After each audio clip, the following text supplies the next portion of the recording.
two teams will play a best-of-5 grand finals and be crowned the champions. Now that we're all caught up on how the tournament has played out so far, again, Seton Hall versus DePaul. This is what we've been waiting for the whole season. I was unsure if Seton Hall would be able to remain undefeated for the entire thing. DePaul, we expected to have a strong start, which they have, but a lot of this is because of how dominant the top half has been compared to the bottom half. We haven't seen as much of these top teams play against each other as I would have liked earlier on, so we had to wait till the end. So when we look at the strength of schedule, do we really think that DePaul is not favored in this matchup against Seton Hall right here? I think that with the way that Seton Hall's been playing, plus the fact that multiple teams have found the weaknesses of DePaul, of course, being a 5-1 record is precedent itself, I think Seton had that kind of Christmas to the fundamentals we've been talking so much about, and it's just wild to see how much the field seems to have risen, of course, because Villanova were the underdog favorites coming into the Big East Championships last time around, but this year, it feels like it's still anyone's competition. Yeah, and that's really what's up in the air here is all those teams are so close, but Seton Hall has the chance to really distance themselves from a bit of the competition with this game.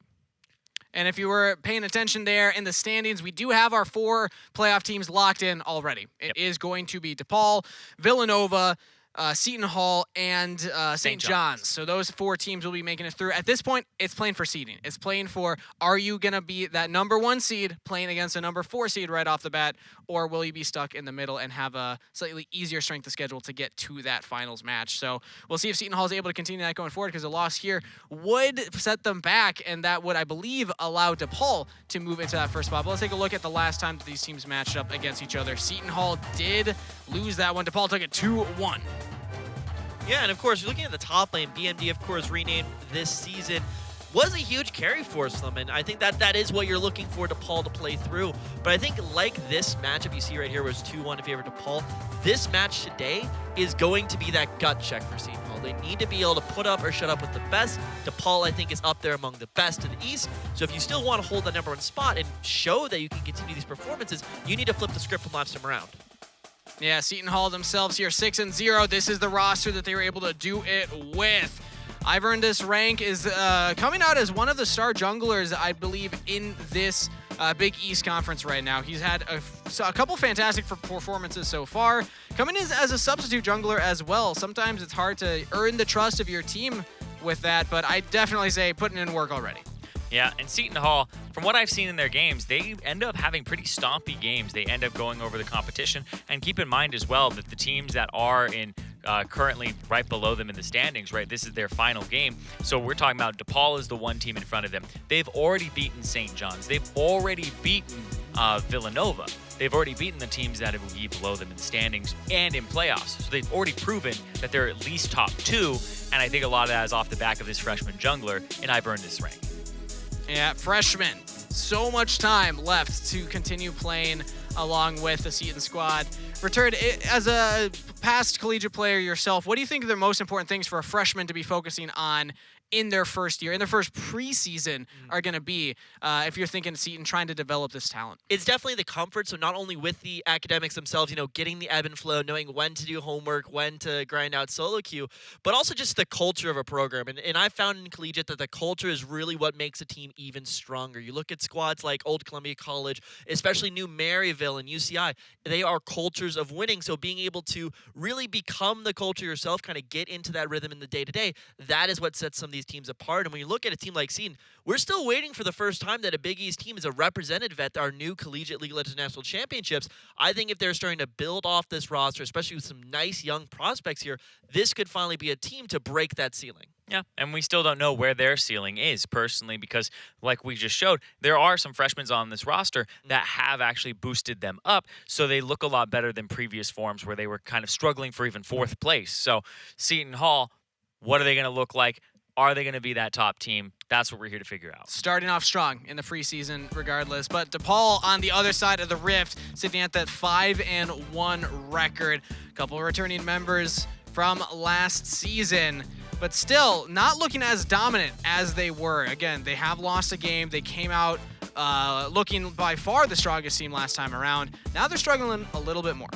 Yeah, and they've already destroyed teams like Villanova on top of that, though. They have struggled a tiny bit, but Villanova, they just absolutely decimated them. 24-minute games. They were able to play pretty much whatever they wanted in a lot of these lanes too. And I think a lot of that was they were playing things like the Galio mid. They were playing the Kog'Maw Lulu that other people weren't really playing, and playing through that bottom side of the map and defending it. So that's what I'm watching here, is what's going to be going on that bottom side. And off of that top side, well, how is he going to play to enable them?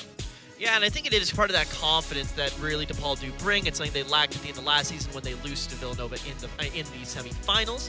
So I think it's something they're trying to build back up, and maybe Soon's going to be a huge part of that for sure. Maybe not quite as fresh as the fresh-faced freshman over on the side for Seton Hall, but certainly it's a character that you have to start to build around for DePaul. Once again, you build that confidence now, you bring it into the preseason playoffs, and then you bring it into CLOL when the season comes around.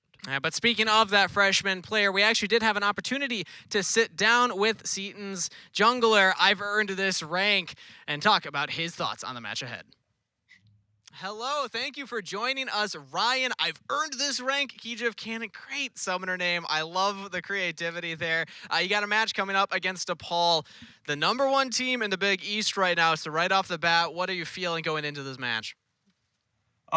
Personally, when I think about the match versus DePaul, based on the matches we've had already, I think that we're probably going to be okay. I think that the way that we play as a team is very, confident, and I think that we close out games quick. And if we're behind, we're able to come back and pretty much win the game off of just a lot of macro play and really good teamwork.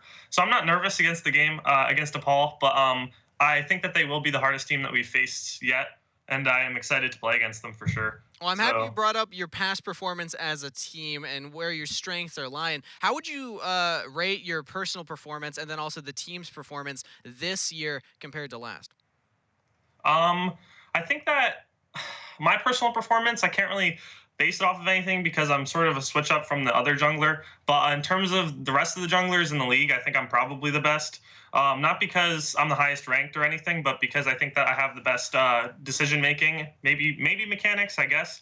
I don't know if you could consider Jarvan EQ mechanics, but I was gonna say you're named after Ivor, and I don't know if mechanics I was gonna say, where your argument should be really running the name there. But the team's performance, I think, this year has been spectacularly better.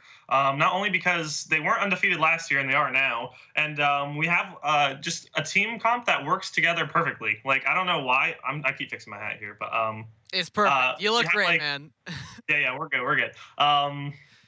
We just work together perfectly. I don't know. It's like the way that the team speaks. Like, our comms are great. Like, we're never like BSing, but we are. It's like what you'd see in an LCS team, but we're not Challenger. So, Sure. Hey, you know where you are. That's the important part. So you said second best jungler in the league. What other words do you have for Reaper as you look to face down the Rift against him later today? What words do I have? Don't ban Ivern. Ban Ivern if insecure. We'll go with that one. Ban Ivern if insecure. All right. Thank you so much. I've earned this rank. I think earning your name as well for joining me for this interview, and best of luck in the match to come. Thank you very much. I can say if he brings that same energy that he had in that interview to the Rift, that is definitely a jungler that I want on my team. That's just so much positivity and so much healthy mindset in how do you affect the game? How do you affect your laners? He was joking about his mechanics as an Ivern main, but still the core there was that I play for the team.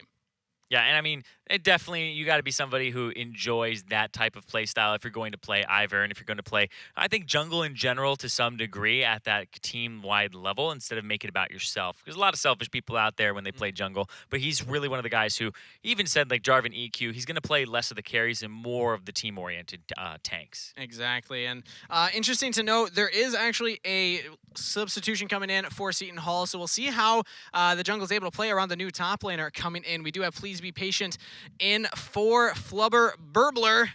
So that last minute sub up against Maybe Soon, one of the touted as one of the stronger top laners in the league. So I'm curious how this will affect Seton's mentality going into this very, very important match. I mean, just from the name, seems like they may just slow it down. I mean, Maybe Soon, Please Be Patient. I mean, I guess we'll see the top lane about 60 minutes into the match. I mean, I've had the top lane to get the Gangplank Vladimir matchups, but it's going to be interesting. It should be a lot of pressure. Seeing already this is the gut check, and now it's seeing, all right, can you keep going when you even have the sub in this top lane position? Right off the bat, I got to say, DePaul, did you not see the interview? Ivern this rank specifically said ban Ivern if insecure. So they just outed themselves. It's done. Well, that information is public now. Well, they just banned Galio, so I don't know what that says.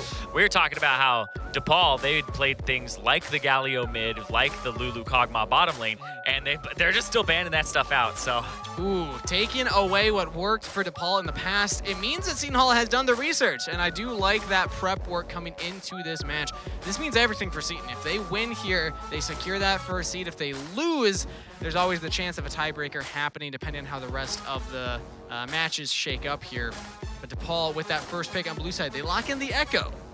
Okay, yeah, the Echo's a pick we saw picked up somewhat throughout Worlds, but never really stuck. It's really not super strong in the early game, but once you get rolling, a little bit gank assist, you turn into a late game powerhouse. I mean, you can't die, you have R and whatnot, but I'm actually curious with this Seton Hall draft so far, because DePaul is a team that plays their own style. Like you said, the Lulu Kog'Maw, the Galio, whatnot, and this is such a big confidence builder. If you can win here today, you don't have to go into playoffs wondering, okay, eventually, how do we defeat DePaul? You can just play your own style. yeah, and I feel like this is going to be a little bit more carry-oriented in the jungle here if it is the Echo. And then they've already drafted their bottom lanes here. Hook champions, long-range champions, but the mobility that will be added via the Thresh Lantern, I think, is the thing that I'm watching Hunky Hank for, to see how much he's going to actually utilize that with a low-mobility carry like Ashe. And this also enables them to pick things like Cassio and whatnot later. Exactly. I think that's kind of just the answer to Nautilus. Like, whenever you see an engage like Nautilus or Leona, you always have to say, what's our answer? Press W, click the Lantern. It's going to be the answer. But to Seton Hall is building themselves a press Archon position. The Nautilus's ultimate to be that engage tool, try and get in the back line, and that enables the Nocturne to come in as well. So, I mean, there's a big difference between an Ivern jungle and a Nocturne jungle. I feel like Ivern Is there? I feel like they're the same champion. Essentially, but definitely playing on two different extremes here. I like what DePaul has gotten in the first round, though. They have a strong champion and Echo that can be played in the jungle. They have the opportunity to flex it still, but also very strong priority bot lane. Well, it's bold of you to assume that we're getting a Nocturne jungle after what we saw yesterday. Fair enough. It is certainly going to influence the matchup quite a bit. How dare you assume my lane? Exactly. DePaul has to be really careful now because they've already picked one fairly immobile carry. In the Ashe, they need to be careful what their other solo laner is. I mean, Echo's going to be fine, he can ult away. But if you give the Nocturne too many targets, then it just becomes chaos on the map. Anytime he presses R, everyone has to call back any aggressive play they're making. I like this Poppy lock-in from Seton Hall, though. It's very strong at shutting down the Poppy. And we already said we don't know if that Nocturne's going jungle or not. There's always a chance it's a Poppy into Echo matchup. We can't be too sure, but we do know DePaul locking in the Kennen, another strong team-fighting champion that has a large amount of CC that you can provide in these late-game 5v5s. I wonder what's going to be mid lane here. Kamcha's really favored things that have some durability or at least map play, and that makes a lot of sense there. Using the Realm Warp, there's things that they want to do in terms of affecting side lanes, affecting other lanes. This is a high magic damage composition here. Okay. Yeah, and with that, the Cassiopeia comes out as the Rise counter. Normally, it's because whenever you channel abilities on Rise, which is about 90% of your time in lane, you do face the opponent, so having a Cassiopeia ultimate that can just basically immediately lock him down is seen as the go-to counter. That being said, I am not sold that it is going to be a Rise into Cassiopeia matchup. Okay, it might be, but I'm also thinking that you could theoretically flex that Rise to the top lane, get him away from Cassiopeia, and still that Kennen has the ability to stay at range from Cass. It's not going to be as bully-oriented as a Kennen into Poppy matchup would be, but it's still something you can play without having to worry about the snake. I feel like it's worse for the Kennen because the Cassio just walks up and like fangs you, and it's harder to trade because you have to skill shot and auto attack, as opposed to the Rise can auto attack and just E and counter. So it's definitely I think a little bit worse, but I think that you get more out of that top lane matchup by having the Kennen kind of maybe even go Klepto and get a whole bunch off the Poppy. Yeah, the Klepto is, I think, a big part of that on the ranged matchup. We'll see how the top lane shakes out. We'll see how the whole teams shake out. When I look at these two team compositions, I got to say I like comps that are easy to execute, and I'm seeing the side from DePaul. Yes, they're down in match wins against Seton, but that doesn't put them out in my books. I like what they're able to get. The Kennen is strong. I think Thresh and Ashe is such a strong bot lane as well that around those two power points, I'm giving it to DePaul. I'm going to go with Seton Hall here. They've been impressing me so far throughout this split, and I always love a Cassiopeia in terms of how much damage she'll be doing in the mid-late game, and having something like a Nautilus and a Poppy and even a Nocturne and Caitlyn traps to defend her, I feel like is a really good, almost impenetrable defense that they'll have, and kiting back with Cassiopeia just makes the game so much harder for the enemy team to actually end. So I feel like even if it goes late, Seton Hall, they've shown that they have pretty much the best macro in the Big East, and I think that's what they're going to rely on. All right, split 1-1 returned. What do you think? Sorry, Budkick. I got to agree with Irene on this one. Seton Hall, especially with the Nocturne, boom. When you have the Nocturne ability to play around the map, a team like Seton who has already shown their macro prowess and ability to make those upset plays, with the vulnerability of some of those members onto DePaul's side, I gotta favor the Nocturne comp. It's okay. My predictions are always the best when no one else believes in me, so we'll see if DePaul's able to pull it out, or if Seton Hall can win this game number 1 as we're ready to load onto the Rift. Brought to you by Grubhub. You kind of look like the Seton Hall mascot. In a way, honestly. That makes me feel like I should have voted for them.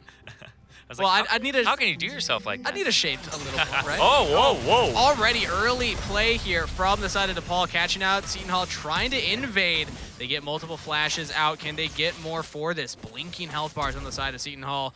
Flash by, please be patient, and that will signal the end of the play, but that's definitely in DePaul's favor. That is 3 flashes there, burned, no other summoner spells at all, except for Hunky Hank's Ignite. That is a large advantage there for DePaul off of an invade that was chosen by Seton Hall.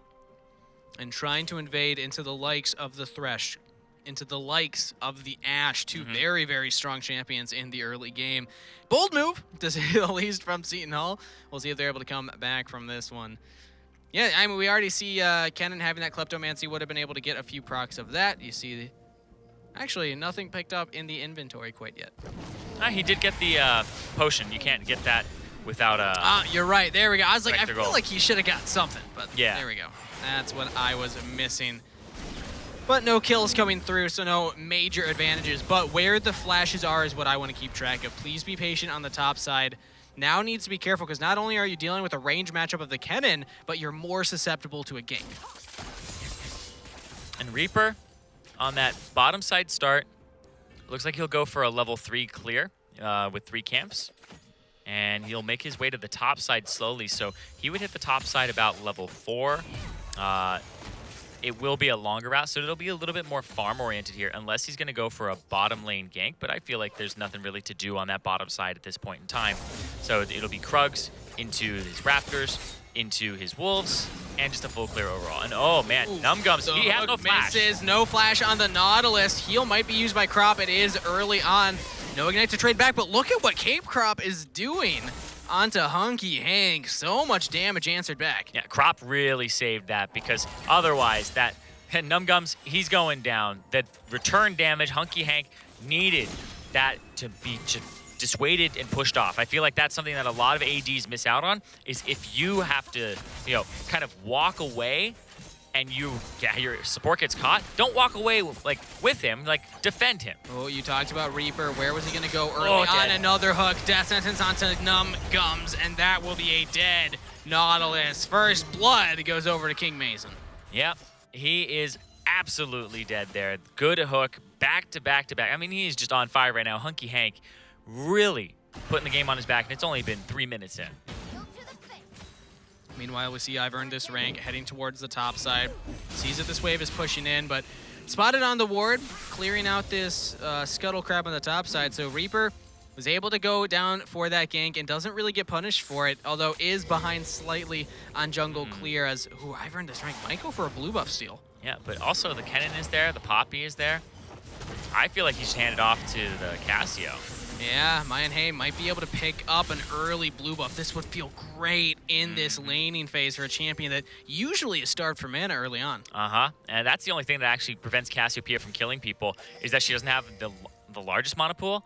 And that's why people get tier really early on her. I've seen so many level 2s, level 1s where she's chasing somebody down the lane, dumps all of her mana, then she doesn't have enough to actually kill the person. And then you can't wave clear anymore. Then the person just pops their potions and might be fine in lane, but hey, not in that position right now. This early blue buff, not only is it a takeaway from Reaper, but should provide some priority in this mid lane for the Cassiopeias. Now we see Reaper because that buff was taken away. Still on the top side, might look for a lane gank. Yeah, I do think this is the right thing to do for Reaper because he got appropriately countered. His blue was taken because he ganked bottom, but he didn't get anything for bottom lane. His team got something for bottom. He didn't get an assist, none of that.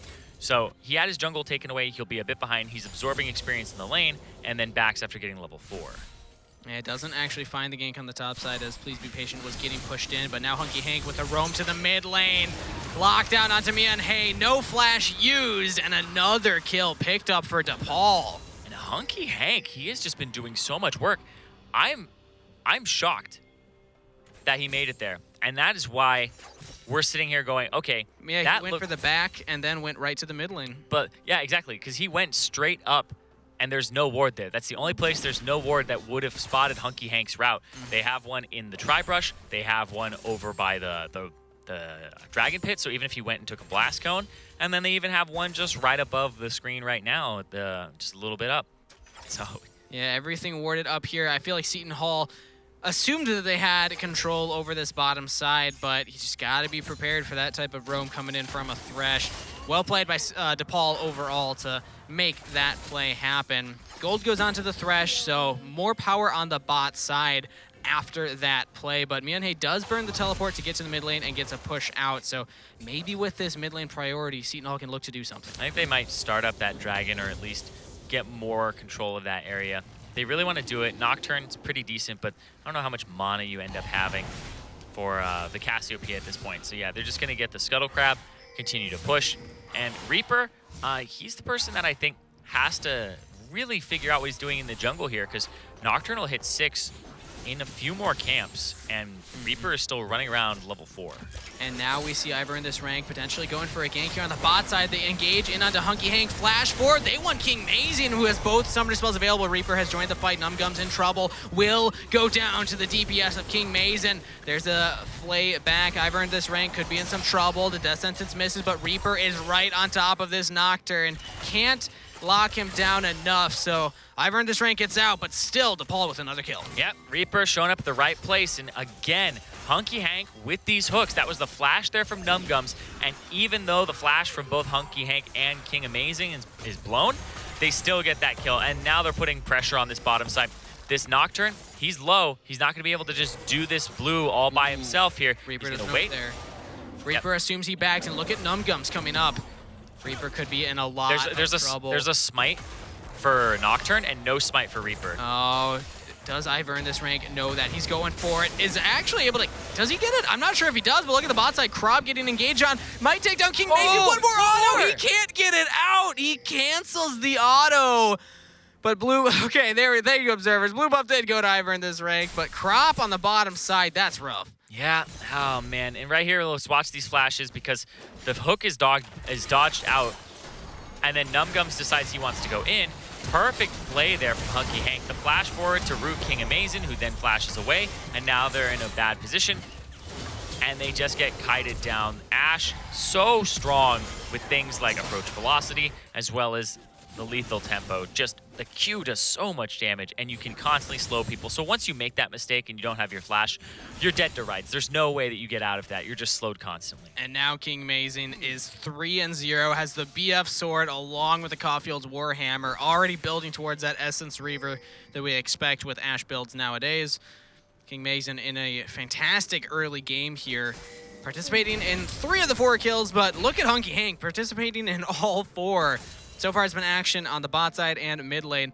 You know, Return called it. Please be patient, and maybe soon just having a calm, relaxing laning phase up top side. Neither one of them in a rush, but seems like the rest of the players on the teams are looking to accelerate this. Yeah, and especially Hunky Hank. He's just playing that bottom lane so well. The hooks, the punishes, and once again, Numgums, the flash is down from the previous plays. I feel like that's one of those signals to Hunky Hank that he can make those plays. And even if there's a flash available, he still made that play mid lane. So I feel like he knows how to play the map. He knows when to roam. And I thought that you pretty much couldn't have done that roam at a better time before. And now with the Moby Boots and the support item quest completed, that means he can get out of lane even more. You don't have to stick around to get those wards.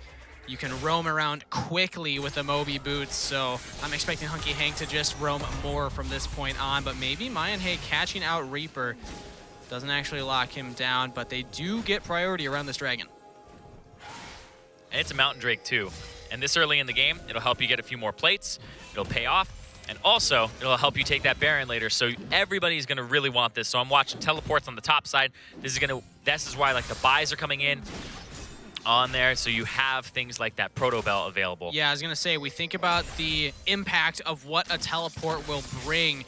Poppy's ultimate does great at zone control, but Kennan's ultimate is great at those team fights. And with that Proto Belt completed, looking quite scary if a fight breaks out. Yep, and you can see Rise already went back. Rise has the completed rod, and he's walking back right now, but there we go. Might be too late. Yep.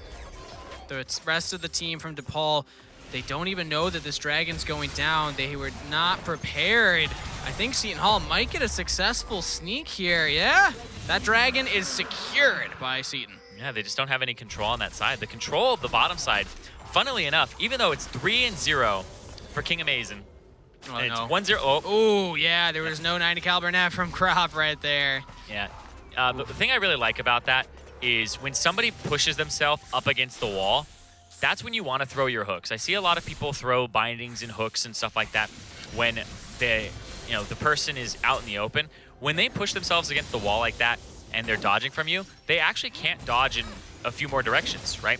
And especially if you line yourself up there like he did. So if the Caitlyn had dodged down, he's into the hook, he can't dodge up and to the left. There's a wall there. Yeah, right there on the wall. And he can't outrun it by running away from it. So he literally only has the option of dipping to the right at the perfectly timed moment or flashing. And that's the type of thing that you have to look for, is line it up with the wall, line it up with when they actually push themselves there. Because people will run away from you at that kind of, I feel it's like the lowest distance traveled, right? The shortest possible path. And yet, Hunky Hank, even though didn't get the hook, didn't get a kill off of that, still getting the flash, which means that's open next time around. And Hunky Hank, based on how this early game has gone, definitely expect those hooks to continue coming in here, looking for picks. Maybe finding one right here. Gets the flash out of Numb Gum. So much respect from Seton Hall's bot lane. But now action on the top side. Please be patient. Has some backup with Ivor in this rank, but neither team really wants to take a fight here. Really living up to their names. Maybe soon. Maybe soon we'll have a fight on the top side, but please be patient, everybody. Oh, man, and Hunky Hank living up to his name. Oh, Numb Gums takes too much damage. That was beautiful. The hook comes in, then the arrow to follow up. Oh, I thought that one might hit also. It's like a homing hook. That one looked like it was curving right towards him, and Hunky Hank has just been on fire. He's doing absolutely wonderful here. It's like that movie when you can like curve the bullets by twisting the gun. It's like he's playing Thresh. He can curve the hook by flicking his wrist, maybe. Oh, it's Wanted. gonna bother me. Wanted. I was like, it's not Outlaw. It's No. not Outlaw. It's oh no. Wanted. Thank you, with Angelina Jolie. It's kind of an old movie at this point. I know, right? I would not be surprised. People in the chat are probably like, "What are they talking?" That movie is terrible. It's not good. And that scene is like the only scene in it that's worth anything, and that was in the previews. It's in the man. trailers. There's Yeah, one trailer. I and was you like- get what we're talking about. Yeah. But regardless, Hunky Hank still participating in every single kill so far. King Mazing 4-0, Essence Reaver completed. If Seton Hall want to win this game, they got to figure out a way to stop losing this bot side, or maybe play elsewhere around the map. One of those two. They got to change something up, though. Yeah, they have to figure out where they really want to use this Nocturne ultimate, because I think that's the key to get them back in the game, is something like the Ashe. It might be a little bit harder to get away, but you have to watch out for the Thresh. So I think the Thresh might be the primo target here to go after. Or potentially even maybe soon on the top side. If you don't want to shut down what's happening on the bot lane, play elsewhere around the map. This Kennan's been pushed in constantly, and we haven't seen Ivor in this rank ult once. So level 9, still just farming it up, trying to scale and looking for the right moment to go in, but you only get so many opportunities before the game can end, as Reaper's now looking for a potential dive on the bot side. Teleport coming in early from Please Be Patient, but there's the engage coming from Hunky Hank. Crop goes down. Numb Gum's trying to turn it around. Please Be Patient, flash forward on to King Maze and takes him down, but here's the Kennen with the slicing maelstrom. Able to Cassio? pick one up again. Cassio's locked down. Cassio gonna be taken out. The Petrifying Gaze does land. Please Be Patient doing what he can. Now comes Ivor in this rank with the ultimate. It's a 2v3, but they can't do anything. Seton Seton Hall is falling left and right as it's a 5v5 at the end of the day. DePaul will take the fight. And DePaul end up cleaning house. This is going to take a lot of damage on this turret here, and we'll watch that one more time. This is the arrow. It hits the Caitlyn, the person who needs to just barely get away from that hook. Not able to do it, not durable enough. The ultimate is used there by Please Be Patient to get that kill and gets the shutdown. But right here, that hook is actually ridiculous. The hook, as he comes into range, as the Cassiopeia comes over, that is something that is just, it's a hook of beauty there, because it stops the Cassiopeia from throwing down the ultimate as soon as she arrives, from stunning people, from throwing down the miasma, and it really did make the difference there. Hunky Hank is literally like MVP. You have to hand it to him right here. Win or lose, he has played this game immaculately. And it was a great ward placed over that wall as well to see when Mianhei was coming in from that mid lane. It's incredible that both teams were willing to fight a 5v5 that early into the game, but DePaul definitely went out for it. They win the team fight, they get the bot lane turret, but we see Seton Hall going for another dragon. They might be able to sneak this. Yeah, they wanted to do it because Kennen was topside and they pulled Poppy down. So they knew that Kennen was topside, that Ryze wanted to recall, so they actually get to sneak that dragon. It's their second one, and this, of course, subsequent dragon to Mountain Drake is always a little bit faster because they have that true damage. They just sacrifice a little bit of top lane farm for it, and that's about it. but now Please Be Patient, able to head back to that top side, pick up what he can of that wave. Oh, missing the can. Right as I highlighted, of course, misses too. Yeah, what an awkward build for Poppy as well. Poppy does not enjoy building magic resistance like this. Poppy wants to build things like the Bomby Cinder, doesn't even get to go Grasp this game, and goes for the Aftershock, and doesn't also get to get the Iceborne Gauntlet. Gonna have to pick up another magic resist item here too, so I'm actually interested in what he gets, Seraph Portal or whatever. We talked about the AP threats of DePaul, so it makes sense right now, but might be getting locked down. Still, this is what the tanky stats are allowing him to do. I've earned this rank, gets onto maybe soon and takes him down. Please Be Patient, just baits in DePaul, and I've earned this rank cleans up. And he's gonna have to actually go a little faster than that. There we go. 5 members from DePaul make their way up to the top side. Yeah, they lose maybe soon, but they claim the objective, which is the turret. And I believe they also, they got that Rift Herald as well. Reaper picked that one up. So overall, DePaul feeling fine even after that loss of life. I think it's actually a net gain there for DePaul. They lose the top laner, but they end up getting the Nocturne ultimate, and they also get the Rift Herald plus the turret. So, it's always one turret for a person is never worth, and they even don't lose anything on the opposite side, so they don't give anything back either. Caitlyn was not pushed up enough to actually counter. Caitlyn struggling to get back into this game. Crop 0-2.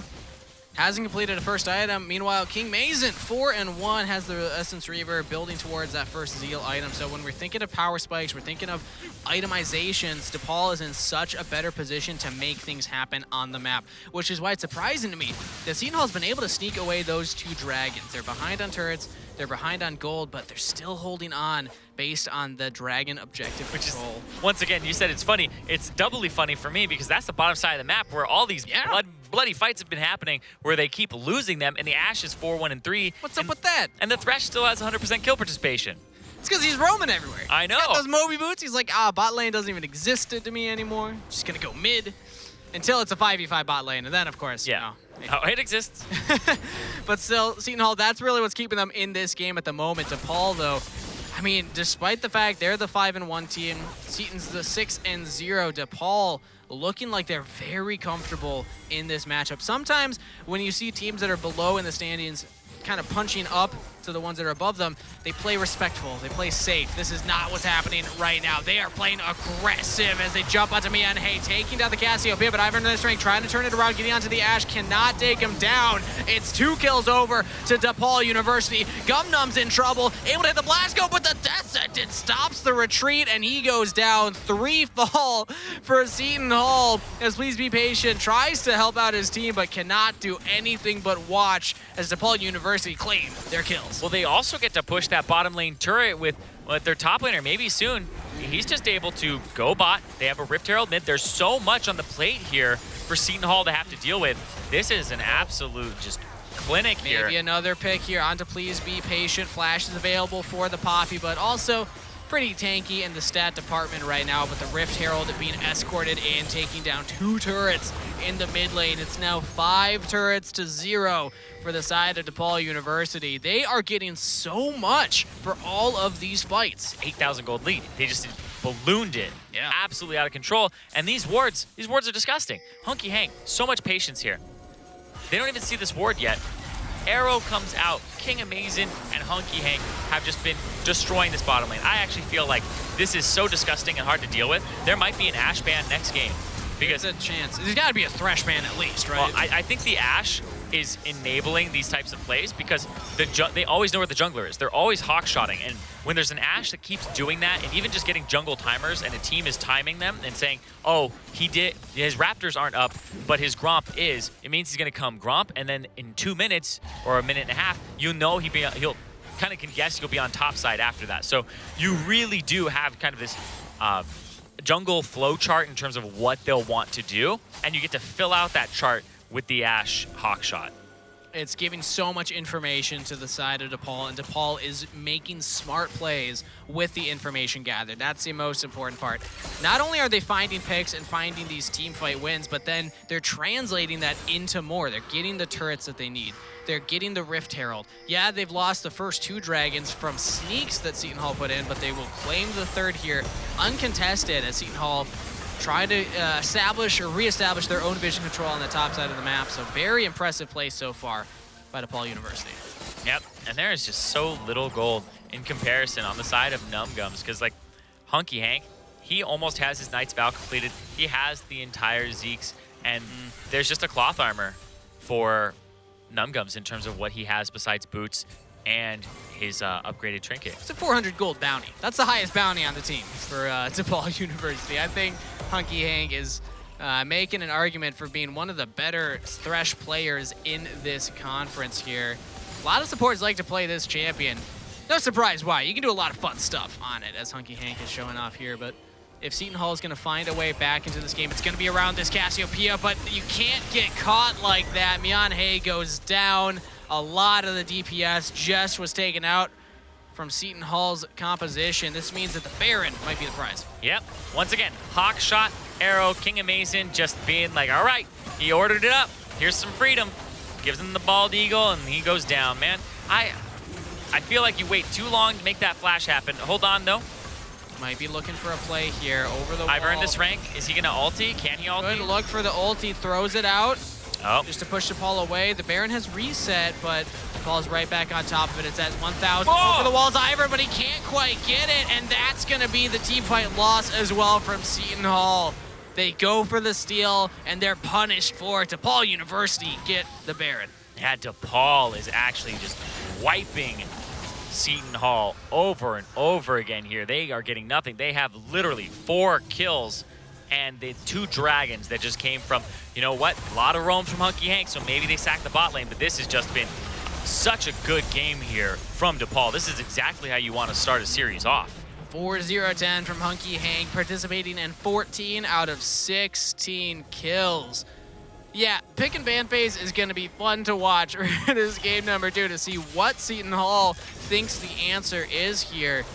Things were okay at the very beginning. We were questioning, okay, yes, they don't have necessarily the easier to execute composition. I'm looking at the Ken, I'm looking at the Ashe again. Okay, there's a very clear execute composition type champions as yet again Numgums goes down. Another fight breaking out here. Hunky Hank actually locked in, but not before he pulls members towards it. Maybe soon goes forward, tries to get that damage down while the rest of the team is able to clean up the fight. One after one, they're diving the turret, and one after one, members of Seton Hall are falling down. DePaul University still have the Baron buff. They're going to take another inhibitor. And that's really what the composition wants to do for Seton Hall. They just don't have the durability, or there's just too much gold with a 12,000 gold advantage for DePaul. So Seton Hall, the idea is right. They want to kite backwards. They want to use this Cassiopeia. She's just so far behind, and everybody else on the team is too, that once you do that, you have the idea, you have the concept. It's just not good in terms of the execution here because they just don't have the tools. Yeah, the Cassiopeia has 2 items completed, but we look at everyone on DePaul having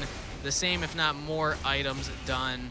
Reaper in particular on the Echo, not necessarily the flashiest of engages from this champion.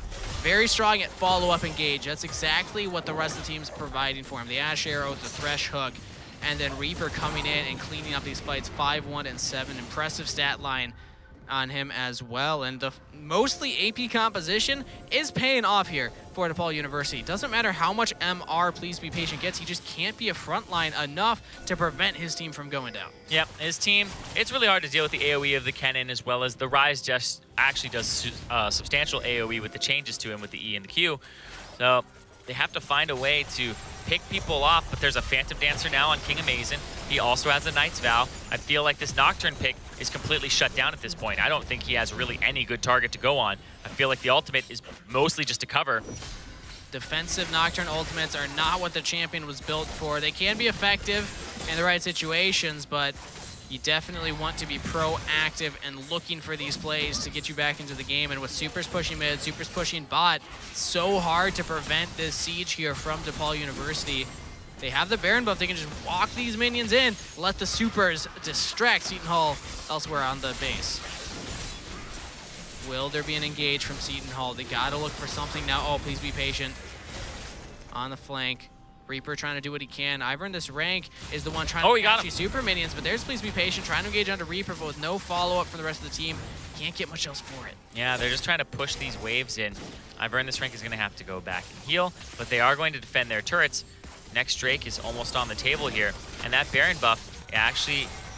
It's worn off. Worn off, yeah. No more Baron empowered minions to push here. There's the Death Sentence lands. Oh, Numgums gets absolutely annihilated. That is not a tanky Nautilus, everybody. Just popped like a balloon as DePaul, without a wave of minions, still looking to take this top turret here. Seton Hall cannot defend it. They have to catch these Supers pushing onto their Nexus. Yep, they have to catch them, and they can't actually do enough damage here to clear everything out because they're so far behind. And now this third inhibitor, please be patient, he's full MR. Please be patient, doesn't matter how much magic resist you have, you're getting popped regardless. Maybe Sue looking for more. Diving under the Nexus turrets is Reaper. That might just be the ace. It's just Numgums left alive to defend, but there's nothing left. Everyone from Seton Hall falls. DePaul University will claim the Nexus turrets, take down the Nexus, and take down Seton Hall in game 1. And an incredible performance from them, too. I actually can't believe that it was that clean of a game from DePaul. And Hunky Hank, I mean, they got to buy him dinner, that guy. Hunky indeed. He was in every lane. He showed up uninvited, but every time he showed up, he was the person that was, he was bringing the flowers, man. I feel like Hunky Hank's the guy I see in the corner of the gym. I'm like, oh, man, he's so much bigger than me. Like, he carries so much. And then you meet him, and he's like, oh yeah, I'll do forced reps with you, man. I'll help you out. I know. He's like, I'll spot you, man. It's okay. It just, just follow me. I'll show you the way. I'll show you how we get to that enemy Nexus. It's great. Oh, it was fantastic by him. Oh, incredible play. And the ability to follow up on the Ashe and also Ashe following up on the Thresh. It was both of them together. It wasn't, usually when I see this combo, I think, okay, Ashe shoots out the arrow, that sets up the hook. It was happening both ways throughout the entire game. And here's taking a look at that early game setup. This is where we knew there's going to be a lot of action in this game. No kills came through, but we could tell that these teams wanted to fight. Yeah, it was the 3 flashes for no flashes, which really took the wind out of the sails there. And I think this did result in kills onto the bottom lane, though. Hunky Hank able to actually catch him multiple times and catch out Numgums. Really, this felt like Numgums on this Nautilus. He was making a buffet. He was seriously just dying left, right, and center. This roam was beautiful here. This one was really, really good. It was a good synergy between the two. And I like that before the Thresh even shows, it's the EW there from Ryze for the root, so that even if he wanted to flash, he couldn't. He had flash available, couldn't flash at the point when he finally saw the Thresh. Yeah, the synergy around the team synergy with the Thresh was so beautiful to watch. It felt like they were very comfortable with this pick, which makes me think Seton Hall's got to be taking that away for this game number 2. It was clearly an issue in the game, so I'm curious if they'll have the same opinion going into pick and ban for game number 2. But we're going to send it over to Returned for a further breakdown of just how DePaul was able to take that game. Thanks, guys. Well, Hunky Hank may have been the by far MVP of the matchup. It really came down to Seton Hall with their ability to pick fights and, more importantly, their fight selection that really caught my eye in that series. And, of course, we got a replay here of early on in that game, about the 7th minute, when Seton Hall actually decides to go for a fight here on bottom lane. And before we even get into it, you can tell they're going for bot lane play because of this. When you know there's an enemy control ward in that bot lane tri-bush, the number one way to every time start a fight is go ahead and tank it. It's like calling out your enemy's mother. They're going to come to defend it no matter what, basically. And that's exactly what Seton Hall tried to set up. And as we let this replay roll out, we start to see potentially where this play is going awry. We can pause it right as we get up to right here. Now, the first thing you should notice is that Seton Hall is very built around this Nocturne in the composition. That is how they look for engaged fights. They try to overload the side of the map, catch somebody off guard, and then between the Nocturne, of course, the Nautilus having the engage, and then some damage coming out from the Caitlyn, you try to blow up somebody, but here's the issue. That is a level 5 Nocturne who has already arrived at the fight. And just like that, DePaul basically have an advantage because they're doing a great job right here of cutting off any access to this backline. There's no way you're getting past this line of scrimmage. Sure, you might be able to take down Hunky Hank, but by the time you get to King Amazing, the cavalry will already arrive. There's no movement from this mid laner at all. And this mid laner over here is coming over as well. And then there's this little Echo just around the corner if you can see him. And as we let this play out, you can see exactly what comes of this fight selection. You have a good engage coming onto the hook, but realistically, what is the choice after that? There is absolutely nothing left back in the tank. Caitlyn is completely separated off from the fight, and DePaul live to fight another day. And then the longer you let DePaul live, the more hooks they're going to find. And we're gonna have to see how Hunky Hank and the crew are gonna be able to go for it. But here's my quick recommendation before we go to break. Get rid of this. Just ban it. Just pick it or ban it. But either way, that's it for us here at the board. Back to you guys at the desk. All right, 2 votes for banning the Thresh. Are you on board, Zyrene? Have we convinced you? No. Wow, you're really thinking about this one hard. Well, because It shows that you care. it's my bias. It's your bias. My bias. I don't like Ashe more than I don't like Thresh, because I feel like with Thresh, I can deal with it in different ways, like Morgana, or even just pick things like Leona and be like, oh, you kind of did my job for me. I know that you can like flay him out of things, but I feel like if that doesn't happen at the beginning, you're a little bit better. Just keep tabs on him. But I think the Ashe really just, as a jungler, I'm like, he knows where I am at all points. So literally, I might as well just be like dancing in the lane. Like, oh boy, he knows exactly where I am at all times. Good job. Well, how about this? We'll meet at a happy medium. Just ban both. There we go. We'll see if they have that same solution as Seton Hall looks to bounce back against DePaul. Up 1-0 in the series. Send it to break, but you're not going to want to touch that browser. Don't go anywhere. We'll be right back.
Hello and welcome back, everybody, as we prepare for Game 2.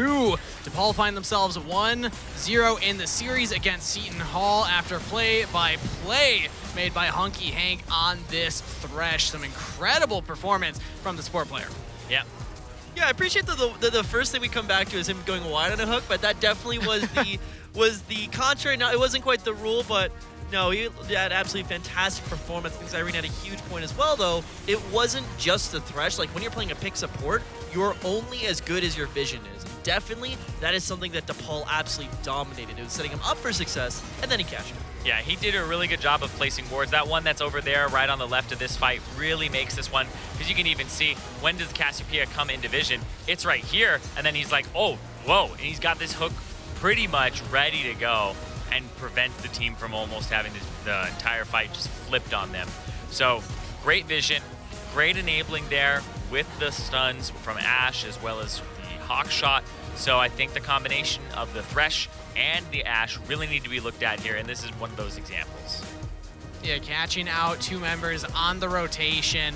Ash arrow, Thresh hook, deletion of that mid lane Cassiopeia, and the rest of the team just constantly willing to follow up on these plays. It feels like, yeah, the Thresh and the Ash made a few plays as a duo, but often it was the entire team together ready to capitalize on what the plays Thresh and Ash were trying to set up for them. Yeah, and I think that was the big difference this game between DePaul and Seton Hall. Seton Hall had the ability to make some of those plays through the Nocturne one a little bit early and never really went on with the Nocturne missile play, but DePaul weren't afraid to go ahead, grab vision of an area, force a fight, and it was that confidence, that championship, potential championship swagger that really got them through that game. Championship swagger, calling it early. Well, they're looking for the champion right now. They are looking for it. Seton Hall, not a team to sleep on, though. They might have lost game one, but don't forget they still are undefeated right now, and rightfully so. They are probably one of the best teams in their ability to bounce back from something like this. So I'm curious what their adaptations will be going into this game, too. So, Zyrene, what are you thinking? If you're Seton Hall, you're the coach, what are you talking to your players about right now? Oh, man, I'm figuring out the draft, exactly what we're going to handle and what we don't want to handle, whether it's the Ash, whether it's the Thresh, whether we want to pick one for ourselves. But I think the level one really did put them behind, and that's one of those games where because you had so much that was capitalized on the bottom side of the map due to those blown flashes, you feel like maybe you didn't get to play the game on even footing, so it's a little harder to take away a lot from that game. You kind of just go, well, we blew the level one, and then from there, they just kind of compounded it, which meant that DePaul, very good at when they get an advantage, they're going to push that advantage. And I think that's very scary for this series, and you can't let that get to you, right?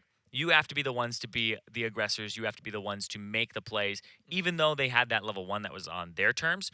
Didn't work out for them, but I feel like they need to kind of find better fights for themselves during the early parts of the game. Maybe even give Hunky Hank a dose of his own medicine, because the rest of his laners were just, they didn't have to deal with the jungler, really. They didn't even have to deal with a support in their lane. I think another thing would also be addressing the mental game as well as a coach, because what seemed to happen in that game, of course, I think it started with the invasion, happened towards the bottom lane play, is keep your players from hitting the panic button. Seton Hall is not a team that is used to being in losing scenarios, so when they got into one, it seemed like a lot of what they were doing was rushed. They weren't doing their due diligence, like they didn't figure out where the echo was before going for plays. They didn't really set things up, so know that you are a competent team that will follow through on that game plan when the time is right, and just wait to hit that button. The thing that scares me about that, though, is when I watch Seton Hall games, I'm like, but this is how they've always played. This is why they end their games in 20 minutes and they just 2-0 everybody, and that they're undefeated, is because when they see somebody who they think is out of position, they're just going to jump on them, right? They play very, very quickly, and so when the game is not in their favor and they have a team that is actually at the same pace as them, but also warding and preparing themselves and now ahead, they just actually almost collapse. It's almost like they are assisting in their own destruction at that point. Right.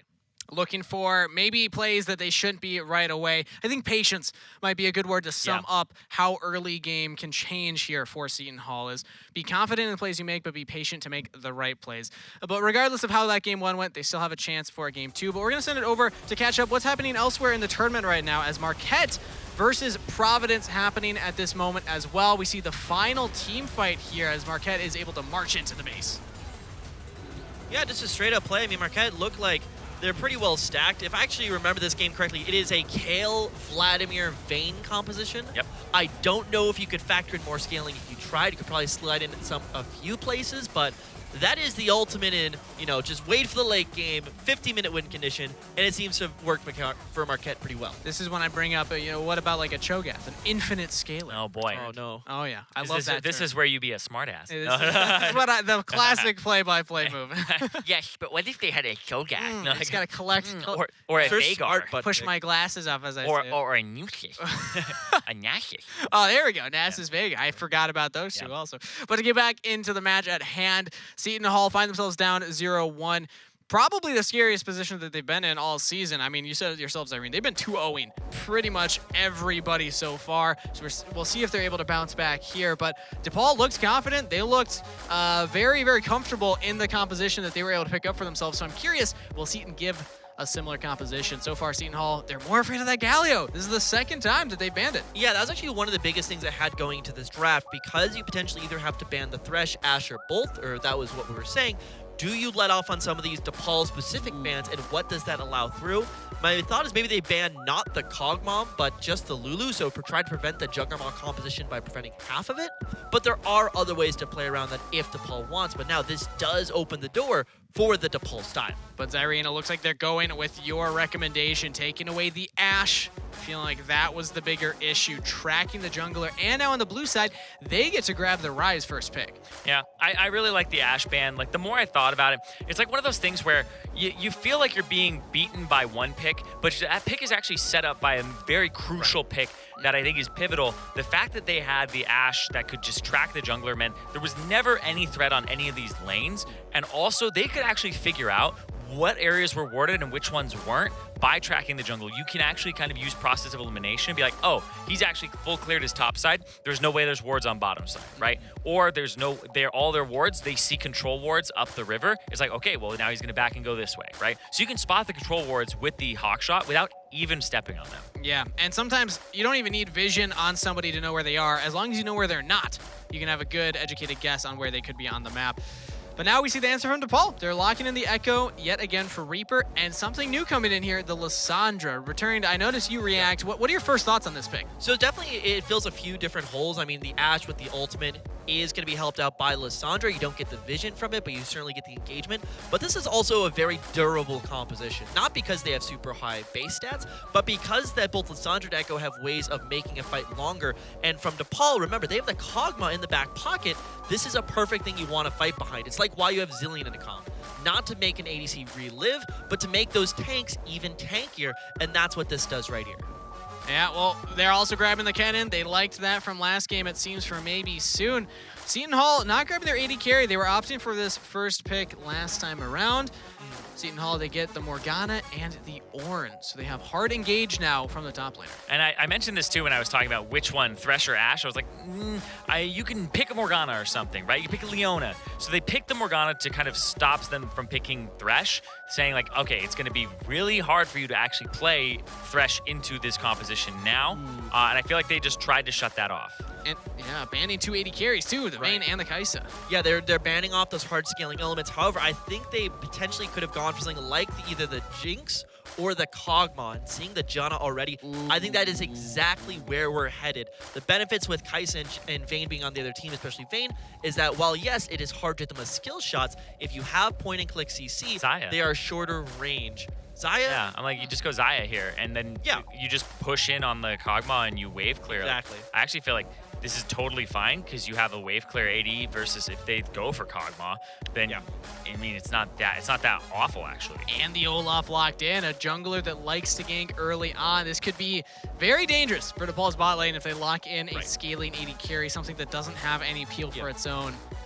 So. I think also the takeaway the Xayah too, just taking away another like a scaling ADC who still can self-heal. Like we call it that's not at all what we were expecting. Yeah, it's a bluff basically. Yeah. Like I expected the Kog'Maw, but I still feel like Xayah was just the best pick that could be made there by either team. Yeah, and a lot. I noticed this a lot too with when I think of Xayah, almost associated to like an Uzi-esque champion, where you have somebody who wants to be a hard carry, and sure you can surround them with peeling elements, but sometimes the strongest thing for an ADC is just being able to help out yourself. Yeah, Ezreal's gonna do that to still the somewhat extent, but definitely not the high damage output we were quite expecting with the composition. I was really surprised by the Janna. Yeah. I don't know why they picked Janna there. They already had their support locked in with Morgana on the other side.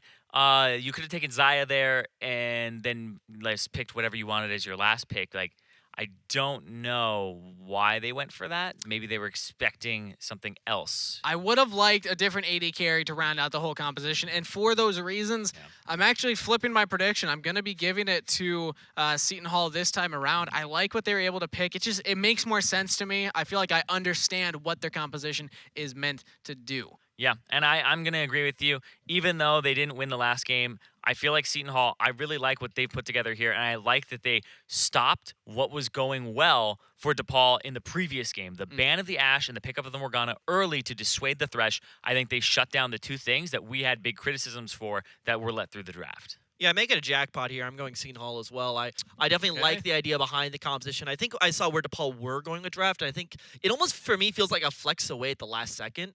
They still have tools to find some of those early picks that can help them out, but I still struggle to see how that transitions, of course, to the mid to late game, whereas the Zaya on the other side, I think, scales up quite well. There's plenty of engage elements on the composition for Sutton. And you know what? That's enough for me. I think we go to game 3. All right, 3 for Seton Hall. We'll see if the game 3 is in the works or if DePaul can take this in 2-0 fashion. Either way, we'll find out soon as the teams are loaded up onto the Rift, and we are ready for game 2. And we don't load in on a level 1. We don't load in on a level 1 this time around. It seems like Seton Hall, we're trying to go. Hit it. Oh. Dropping that interesting ward placement as well in the middle of the lane. That's really good for spotting if people are going to go through mid lane to one of these side bushes. It's actually a standard ward for preventing level 1s because people can stand in these pixel brush on either side, but if you have them go through mid lane, that's the ward that will stop them from doing so. Oh, and look at Reaper trying to drop a ward down of his own, but takes a little bit of a poke here from Please Be Patient. Taking the Aftershock on the Ornn. Interesting choice there. Typically, I see things like the Grasp of the Undying, helping you stay a little safer in lane, but Please Be Patient. He loves this Aftershock. Well, the reason you take Aftershock is range matchups. You take Aftershock in range matchups because you're all inning at those points, so you want to, when you finally reach the range person, stun them, then you start trading, and then you want to disengage after you've kind of gone all in. So it's like heavy trades, as opposed to with Grasp, you have short bursty trades, and you just go back and forth, and you just sustain, right? There's no way that he would get Grasp stacked up and hit a Kennen regularly.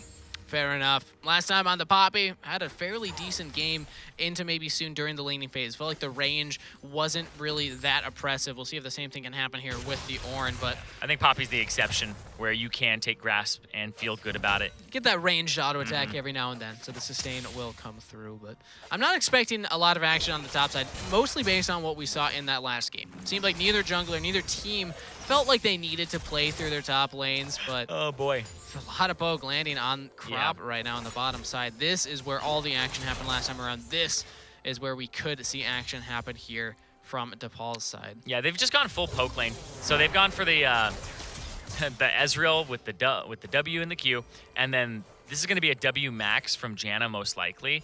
I'll have to keep updated on that because that's the standard build now. Is you go Airy and you max W, and you just poke. And this is the thing, the Morgana was locked in as a pre-counter to the Thresh, but Morgana's weakness comes in ranged trades. Really struggles against things like the Nami, Lulu, Janna that have a point-and-click poke that can get around you. You can't line up your Q. You don't want to blow your spell shield just to stop poke from coming in. So sometimes these can be very oppressive. So I feel like if DePaul is able to continue this poke game, things could look great for them on the bot side because it's not necessarily the best lane to gank for Seton Hall. Hard to get onto the Janna, hard to get onto the Ezreal. Definitely hard to get onto a combination of both of those. Yeah, when you're level 6 though, as I've earned this rank, Janna's actually a really easy target to get on because she'll disengage stuff, but the Olaf doesn't get pushed back. So just rushing straight at her, she ends up being one of the easier supports to actually deal with as an Olaf. We'll see if Ivor in this rank feels confident going for a level 6 gank in this game on the Olaf. In this Last time it took him a while. Yeah, it took him level 9 to get the level 6 game.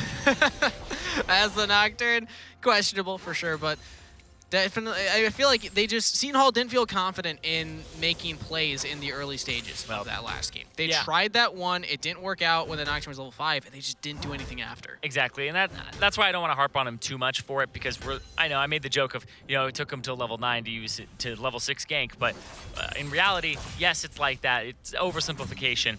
He wasn't really able to gank too many areas. He could have forced it, but he really didn't have the knowledge, and this team was falling behind in both mid and bottom, so he didn't really have too many areas to play around, and if he did go in and Echo was there, then it's a bad fight, but he wasn't able to get too many deep wards down to figure that out. Exactly. Tough time to jungle as I've earned this rank.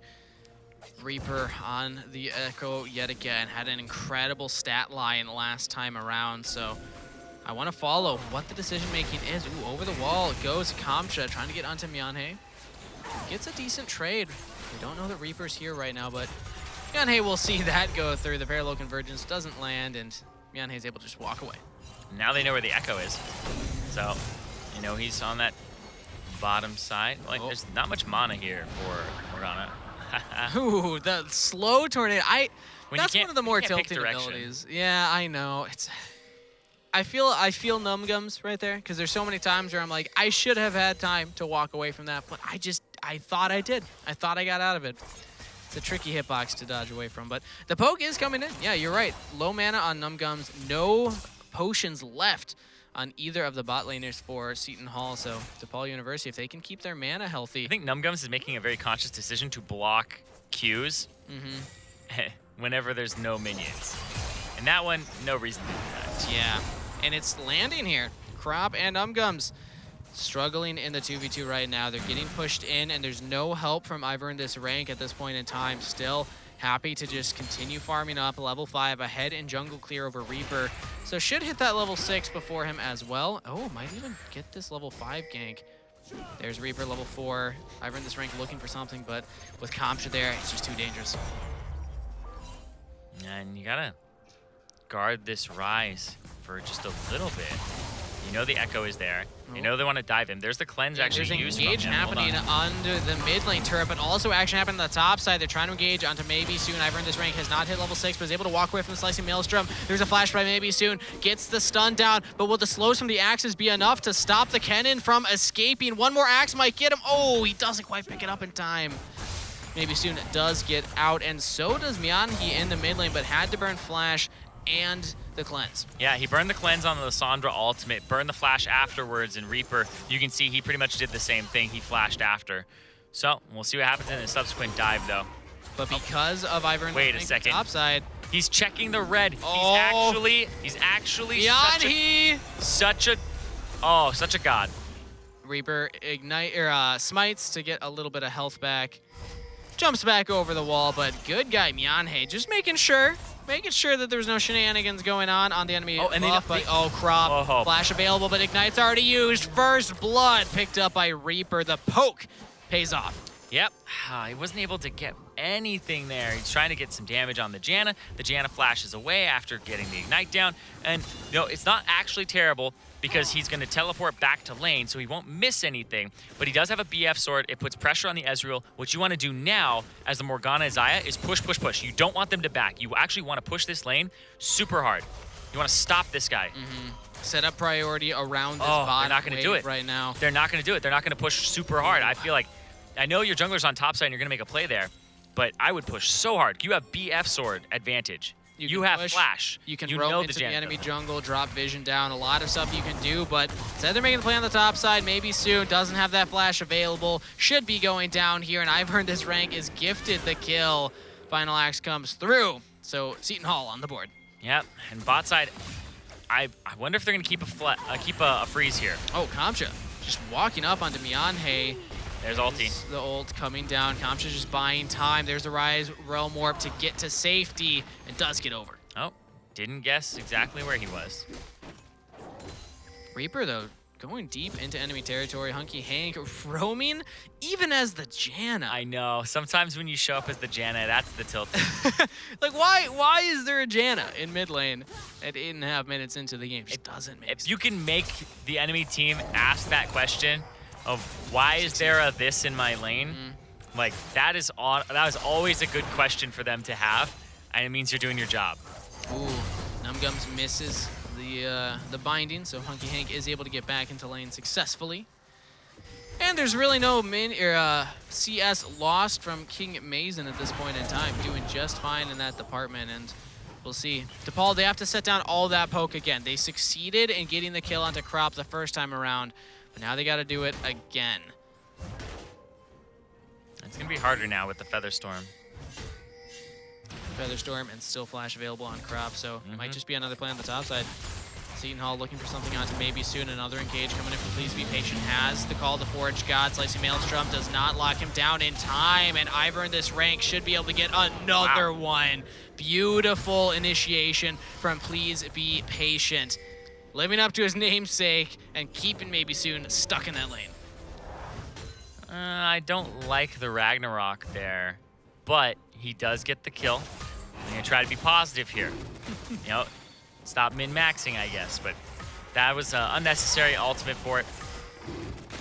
You want to make sure, you know, just You want to be make safe. sure, but that means he doesn't have it if he wants to make a fight happen on the bottom side. He could get stunned by Echo in the next, 40 seconds or so.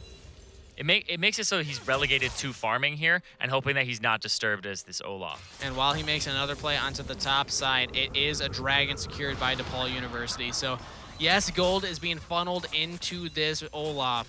He was very strong in the early game, but you have to make things happen with it that will give your team a sizable lead going into the mid game. An Olaf fed in the mid game might be enough to carry, but you definitely want that gold onto your key carries like the Xayah, like the Ryze. So I want to see Ivor in this rank start to look around elsewhere on the map to get a team ahead.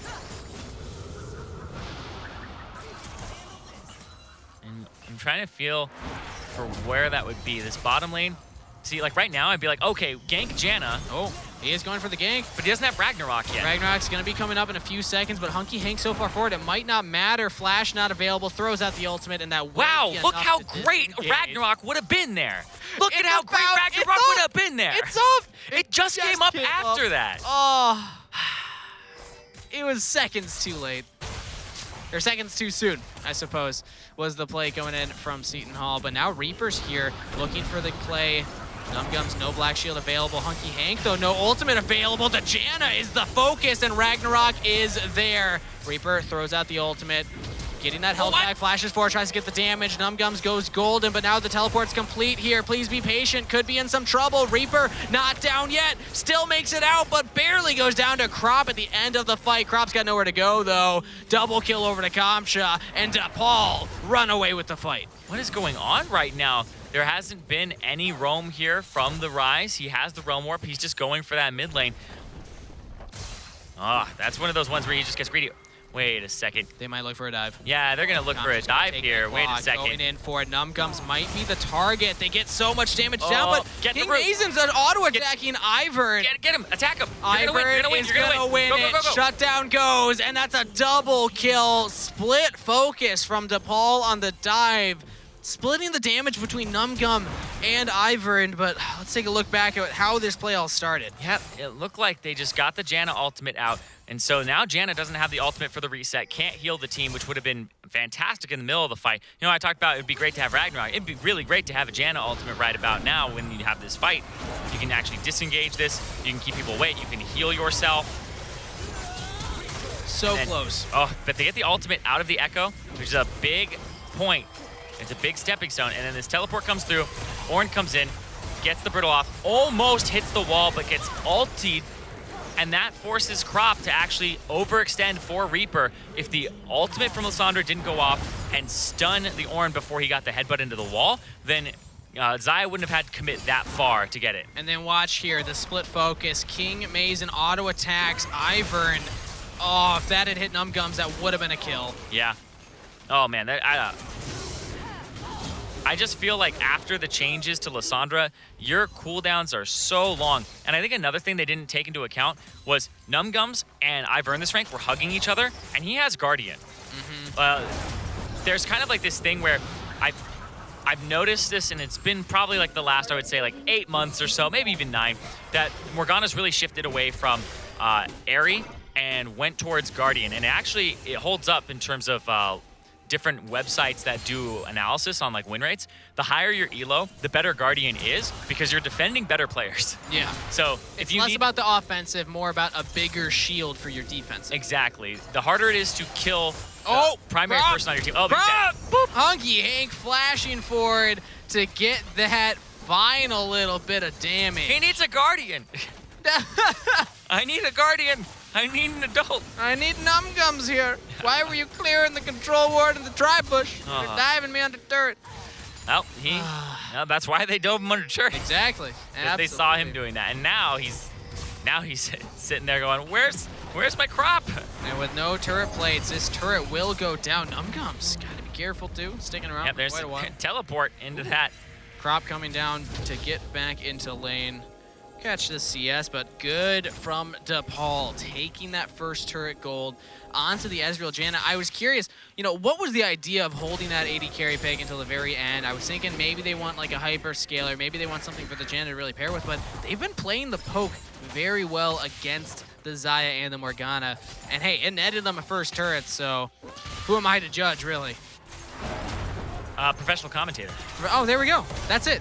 That's what I've been missing this whole time. It never Who am made I to sense judge? to me until Actually, you're a judge. Well, we'll judge this team fight here as Seton Hall getting caught out here, taking a lot of damage from their AD carry, and now maybe soon over the wall gets a slicing maelstrom onto 3 members. Reaper's taking a lot of damage from this dragon. It feels like DePaul don't know if they want the fight or the dragon. They might just take both. Dragon goes down. Can they turn on to Seton Hall?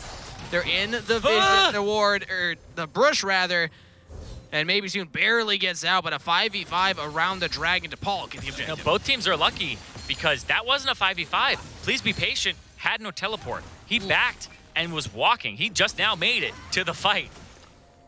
If that Ornn had been there from the beginning, it would have been a very different fight, but Kamcha able to dodge away from that engage. Good use of that claw. Yeah, that's why I say both teams are lucky because that was a 4v5 and Seton Hall didn't lose anybody. That was lucky. But then it almost got turned around on them if that axe had hit the cannon at the end. So both teams walking away really lucky after that situation. DePaul happy to pick up the Infernal Drake, though. That was the real prize. Helps with their scaling when you're looking at Seton Hall's team composition. Yes, the Olaf is the Fed member now, but the real threats are going to be Xayah and it's going to be Ryze. These are 2 scaling champions with an Ornn to buff them up even more in the late game. So this Infernal Drake will really help DePaul deal with those threats as the game goes later on. But they got to figure out a way to prevent Ivor in this rank from impacting this early game so much. This is completely different from what happened in game number 1. Oh, that was really close. And yeah, it's completely different because they haven't been able to track him with the hawk shot. They don't have this, they don't have a support that if it gets caught out, it feels okay. There we go. Oh, the caster curse. I was literally gonna say, things like Nautilus, Leona feel good clearing control wards. They feel good warding because it's harder to catch them out and kill them. But if you're playing like Zyra or you're playing Janna and you face check a bush to go ward, you're dead. You always need a buddy. You got a itty bitty little health bar there. Yeah. Oh man, all Sona players know that feeling. Oh, absolutely, they do. There was a short bit of time where I was a Sona main. Oh wow. Very short amount of time. When was that? Back season 7, something like that. Oh. A little while ago. I play her every now and then, just for fun. Is that Ardent? Yeah, Ardent Sensor meta. Yeah, okay. Fun fact, I was playing her Ardent Sensor that entire season, and people only started playing Ardent Sensor in the summer. But the stats never changed. The stats were the exact same starting that spring, and I was playing it from the very beginning. My Challenger roommate said I was trolling. I said, told you so. That's like the only time. That's my only like time that I felt like I was ahead of the meta, and it was should have not bought a fun Banner of meta Command to be too. ahead of. I should have. Hey. Then you were mega trolling, but actually 5-head. No, that was back when I'd play Alistair and just rush the Rod Banner every single game. Oh yeah. That was a dark time. I mean, that was what every to be a top silver laner was. player. You were literally just a top laner in a support's body. Exactly. Yeah. Taking my AD carry CS, they loved it. Oh yeah. I mean, remember when the AD carry would get Relic Shield and CS for you? Exactly. So you could get your Ardent faster? That was a great time to be a support in the meta. Bad time to be a fan of League of Legends, though. I'd say that this meta, definitely better. more high tempo, more action happening. Less action this game than game number 1, though. We only have 11 kills at just under 19 minutes, but feels like the teams, they're sizing each other up a little bit more this time around. There's less bravado, less crazy outplays going, and more, you know, focus on objective control. We've seen these clusters around turrets, around dragons, and that is what's drawing the team compositions towards each other. Yeah, and we rarely have talked about things like power spikes and when to fight. We talk about, like, this guy is scaling, oh, he's scaled. Right now, they've been trying to play around this Ezreal power spike of he's got the Kleptomancy, he's up 30 CS, he now has the Trinity Force and the converted Muramana. So this is where the Ezreal has a massive spike over the competition. This is where you really want to just do exactly what he's doing. Walk up, they might get kill. it. Oh, Numgum. I think he might have been out, but flashes just to be safe. Now Reaper in a 1v1 against Crop. I mean, he's got smite. Yeah, is able to take that scuttle. Yeah. Good Oh, getting the wait, flash out of don't walk Numgum. that way, sir. Oh Yeah, my gosh. Crop barely avoids the poke, but this might be another turret loss here. DePaul's been doing a great job of using this poke composition to actually siege. It's been a while since I've seen a siege comp really work in the current meta of League of Legends, but DePaul, for the most part, is doing just that. They have a lot of poke, and they're just playing where Seton Hall doesn't have enough members and getting these turrets almost by sneaking them. Yeah. Crop, again, maybe too far forward. He's trying to force the ulti. Yeah. It's good from Crop to kind of call that out and be like, no, you're not strong enough. Yeah, there's really not much Reaper can do once he blows all those cooldowns. Yeah, the dragon's almost up, and so that's exactly why you want to chunk people out. The chunk on Crop means that not going to be as effective in this dragon. Watch- Another Infernal. Watch the Kennon's position. Watch Ornn. Kennen and Ornn both trying to get Both into the on fight. the flank. The Ornhorn only lands onto Reaper. The What the- wall goes Mianhe. The dragon goes over to the side of Seton Hall, but the Slicing Maelstrom might just be what they need to turn the fight. They can't. King Mazin's out of the fight, but where's the rest of his team? They're getting ripped to shreds, and the Feather Recall does lock down King Mazin. It is a one fight by Seton Hall. Only maybe Soon is able to get away. And that was so close to just being a complete whitewash there, but it's a 2-for-1 in terms of the remaining people standing. And watch Rise here. He's gonna ulti, and he goes, you know what? No, blast cones himself in, steals the dragon off of that, and then they get the kill on the Echo. He drops down, but watching Ezreal in this fight, Ezreal I thought was gonna clean this up. Look at it, he's full HP. He actually gets hit by the root, the binding, and then he gets focused down. I thought he was going to clean it up. It looked like he had just been untouched. Speaking of being untouched, that's not what's going on here for the Rise. Seton Hall might have stayed a little too long. They try and make the most of that Rift Herald and push for another turret after getting the dragon, but punished for it as Mianhe will go down. This means vision control for the side of DePaul. They can start to set up this top half of the jungle. Yep. A little early to go for the Baron itself. They don't have the most. Go. Yes, but I would say you go. Okay. Make them check you. You have Lissandra ultimate back. Now they know that he's doing it. And look at the bot side. Crop is all the way down there. Does have the teleport. Could look to join. Well, even if he teleports and they disengage this, it's a good play. There's the TP. Yeah, coming in from maybe Soon on the Kennen. Doesn't have the Slicing Maelstrom available, but they can still potentially catch out this Olaf. So much damage. The Ragnarok will prevent CC from landing, so Ivern this rank is able to get away, but DePaul University, they make their point. They're going out to Crop now. King Amazing, doing so much damage. Gets the flash out of the Xayah. Can't find the kill, but DePaul are looking for fights. Ulti. Oh! Not gonna land. I was like, he's got to watch that. Gotta be careful. The Ezreal ults have been fairly accurate so far in this game. Like to see that from the side of DePaul University, who have taken all outer turrets. Seton Hall, yeah, they had that rush mid with the Rift Herald, so 2-1 or 2-3 rather, which means that they can control this mid wave very well. But they gotta worry about these side waves too. So far, top and bot both pushing in on them. Oh, and here comes Ornn, giving items to people. He's now got an extra. So I actually think the gold is pretty even right now. / it's actually in favor of Seton Hall because they just got 2 Ornn items worth 2,000 gold total. Yeah, the Ornn is just basically free stats for the rest of the team, and looks like they're positioning for a 5v5 team fight. DePaul and Seton sizing each other up right now, but it's all about priority of this mid wave. Right now, DePaul has it, so Seton Hall, you're gonna have to answer this. They will have to send a member or two to catch this wave, which allows DePaul to just reestablish vision. So while the Baron Dance is going on, we might have an opportunity to take a look at what's happening elsewhere in the tournament. It's just so hard to tell. But let's send it over to Return for an update. Actually, never mind, as Reaper decides to go in. There's the Orin Horn coming through, Call the Forge God, trying to re-engage, but it's too late. Watch Paul's Kennen. already disengaged. Watch Kennen. Maybe soon on the flank. No flash available, but he has Slicing Maelstrom and no vision on him. He might just find Ivor in the Oh, that was okay. Doesn't actually want to commit to it. Constantly goes forward. Now they go for the 2v2 on the back end, and 2 members deleted from Seton Hall. Maybe soon will fall as well, but now Myanhe is all alone. You got the kill onto the cannon, but at what cost? Hunky Hank gets that kill, and DePaul run away with 3. And such a good position there from the top laner, from Maybe Soon. We talked about this guy coming in. He's up against Please Be Patient, who's a sub right now, but Maybe Soon finding that angle, finding the entry point, and changing the entire fight. Wild Baron is the prize for DePaul University. They find their way back into this game. And now we can send it over to Return to update us on what's going on in the Marquette versus Providence match. Thank you guys for fitting me in during your very busy schedules, but Marquette is out here answering some of life's most important questions, namely, how do you beat a team that has a Nico, a Urgot, and a Kale for the AoE team fight? Answer is you pick Silas.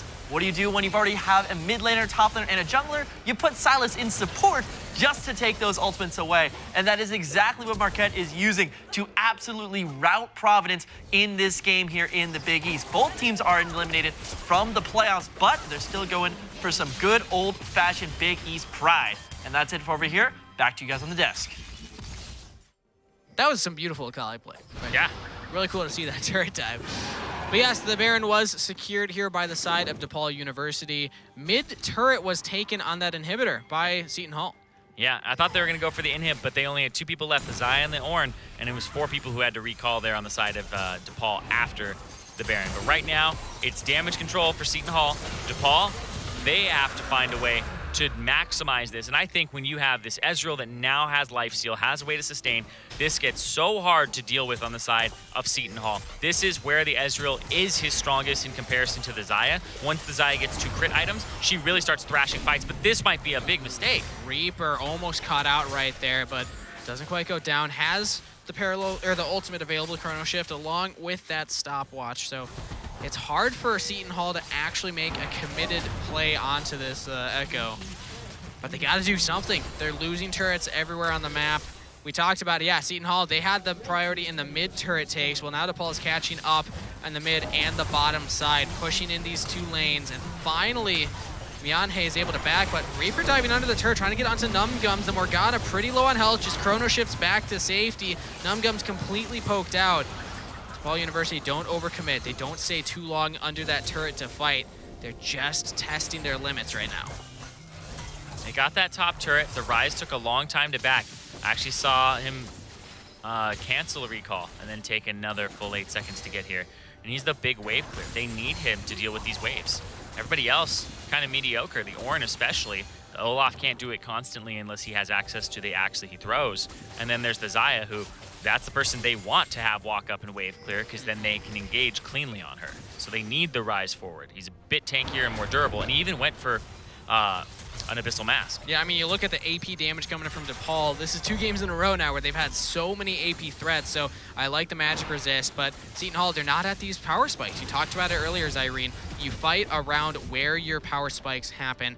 I don't think Seton has hit enough of those right now. It's going to take them a while before they can really go toe-to-toe with this gold lead that DePaul University is flexing on them. Ivor in this rank, you can already see, it doesn't matter how fed you are in the Olaf, you're still taking so much poke from the Ezreal, from the Janna. And Myanhe is actually doing a good job in this 1v2 on the bot side, pushing out Maybe Soon and Kamcha. That might just be enough to dissuade DePaul. He's actually a miracle worker right now. That was massive. Now they're going to have to back, or at least back up. They'll get the Krugs, and then this buys time. Anytime you can stop them from pushing or actively using their Baron in 2 lanes, let alone 1, then you feel really good. You actually should feel fantastic about that. That's why whenever, you know, it's a 5v5 after the Baron and one person dies on the team that got Baron, it feels like a waste. So you have to wait for that person to respawn, and it takes 40 seconds, plus you have to wait for them to reset back to the middle of the map. So it takes like a minute, it takes like maybe 70 seconds out of the Baron buff that you would have to push and actually get an advantage with. And That's about 1/4 of the whole buff. So. Seton Hall just trying to stall for time. The longer this game goes, the better their position will become. Ornn items coming in now. Another one for Rise. I believe, is that 2 on Olaf? I can't tell around the Sterix gauge. Kind of hard. But here's a play on the bot side as Mianhe might be getting caught out maybe soon in Kamcha. They say, hey, you took the 2v2 or 1v2 last time, but we're going to try and turn it on its head here. Mianhe trying to do his best. Henki goes down. Wow. They're actually turning the fight. Mianhe still alive. And Seton Hall pull a rabbit out of a hat. Win the team fight. Just a massive Ornn ultimate there, and a great ultimate there as well from Mianhe. Getting in there, the flashes and the outplays, but oh man, they're just gonna run straight down mid. They're gonna get this inhib. Yeah. And even though they were behind, they might get first inhib in this game. They're gonna have supers pushing mid, and they're wearing out the entire Baron buff from the side of DePaul. It's gone now after that fight. Beautiful stuff from Seton Hall, but they're actually not pushing hard enough to take this inhibitor. It's only gonna be a few seconds until Hunky Hank is back up. Others are spawning too, so they wanted the inhibitor. You could tell they were looking for it, but Mianhe went for the full back, had to heal up, and confidence wasn't there from Seton Hall. Yeah, and you asked the question earlier about, is it an upgraded Sterix? It's not. You can kind of tell by looking at the bottom right corner and looking for a very vague swirly. Very vague swirly. Yeah, you can kind of see like it's red, but then there's like a yellow swirly in there. Yeah, but I kind of see one. And oh, no, I don't. There's not one in the Sterix, right. yeah. So 4 Ornn items completed, 2 on himself. That's just greed. I mean, he automatically upgrades them on himself. Oh, really? 2, yeah. I didn't read the patch notes. Shame on me. And you can only have 2 per person. 2 per person. All right. Yeah. Well, we'll see when Crop's able to get that Infinity Edge, sitting on 3 items. Meanwhile, King Mazing with this poke build, sitting on 3.5. Crop's actually not that far behind at this point of the game. This is at the 3-item power spike for the Xayah. 4, you're going to feel great, but... Oh, Kennen TP flank. Kennen going for the TP here. King Mazing TP. He has flash. Well, this might be another 5v5 team fight. Reaper jumps into the fight. Here's the Ornn. Might look for another engage. Only lands onto Reaper. That's a single member. He should go. He should go. Flash. There's a slicing Maelstrom onto all members of Seton Hall. And this could be the one team fight for DePaul University. It's a 1 for 2 so far. Crop's almost down. Feathers the wrong way. Numgum's in trouble, but Mianhe might be the carry they needed. Can the Rise stay alive? The Rise is untouched. Reaper's on the backline, but Crop is still there. It's just King Mazing 1v2. Can he take down Minhye? He does get the Rise. Can he chase down this Xayah? King Amazing throwing the DM on his back and saying, doesn't matter if we get blown up, I am looking for this. Oh, the teleport from Crop to get to safety on the bottom turret, a thing of beauty. End of the day, no one gets the Baron. Everyone walks away frustrated, but let's take a look at that again. And I think this took way too long to happen. Right now, the ultimate is up for maybe soon. I feel like as soon as this Ornn ultimate doesn't land, it's the ulti and the go forward here. He backs up instead of goes forward. I thought he would go straight in. He should get stuns on that backline. He needs to stun that Morg. He needs to stun everybody. And then that knockup. But watch Ezreal in the rest of this fight here. King Amazing actually shifts backwards instead of up to continue this fight and deal damage. And then he gets a WQ here. And then he actually misses his E over the wall. If he went over the wall there, he kills the Morgana. He saves his Echo, and then it's a completely different cleanup on this fight where they might be able to grab the top lane. They might be able to even do Baron off of that because they have Blade of the Ruined King, and their jungler would still be alive.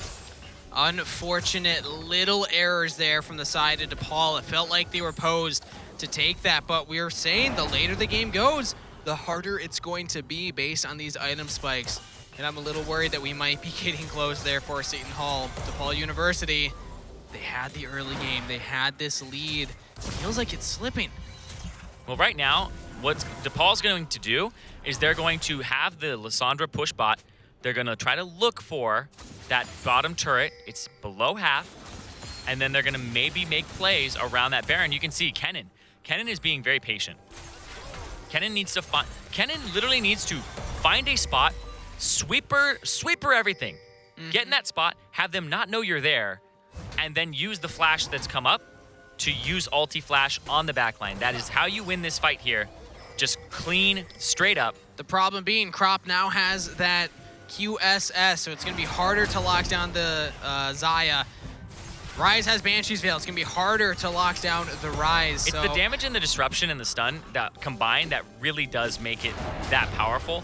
But it would be devastating in a fight. And you can see he's teleporting in. Teleport coming in from Kamcha. Pretty awkward teleport. Let's get the Kennen into that left bush. But if look, forces watch Mian Kennen, to watch walk Kennen. up, Watch yeah. Kennen. Kennen's now, this is Operation Hide the Kennen. They pushed up, so everybody backed up. Kennen went into this bush, and now they're kind of waiting. And I would say, what you actually want to do here is poke a little bit, then bring the Lissandra. Poke a little bit, and then maybe go for that Baron. And Maybe soon is still okay, there. they've abandoned him. This is actually Maybe he goes for the 1v1 against This Mian. is not That's good. a level They 2 what did or they do to 17 him? Ryze. Maybe soon Why might would you just do go this to down him? here. We'll have to flash defensively. Doesn't even do so. Mianhe gets the kill. Why? Why did they do that? Whew. I actually have no idea why they either don't stay in that bush anymore, and your team is communicating you're not doing Baron, or you pull your Lissandra that wants to go bottom for some reason, and then you just go towards the Baron and you start it. Now the Baron started by Seton Hall. We'll see if DePaul is able Watch to make Reaper. anything happen here. Please be patient. It's actually taking a lot of damage. Reaper doesn't get the steal. Baron goes over to Seton Hall. Hunky Hank walks forward as the Janna and just gets annihilated. Please be patient. Still alive. Still gonna make it out as the Ord, and the Baron is secured. That has got to be a frustrating situation for Maybe Soon.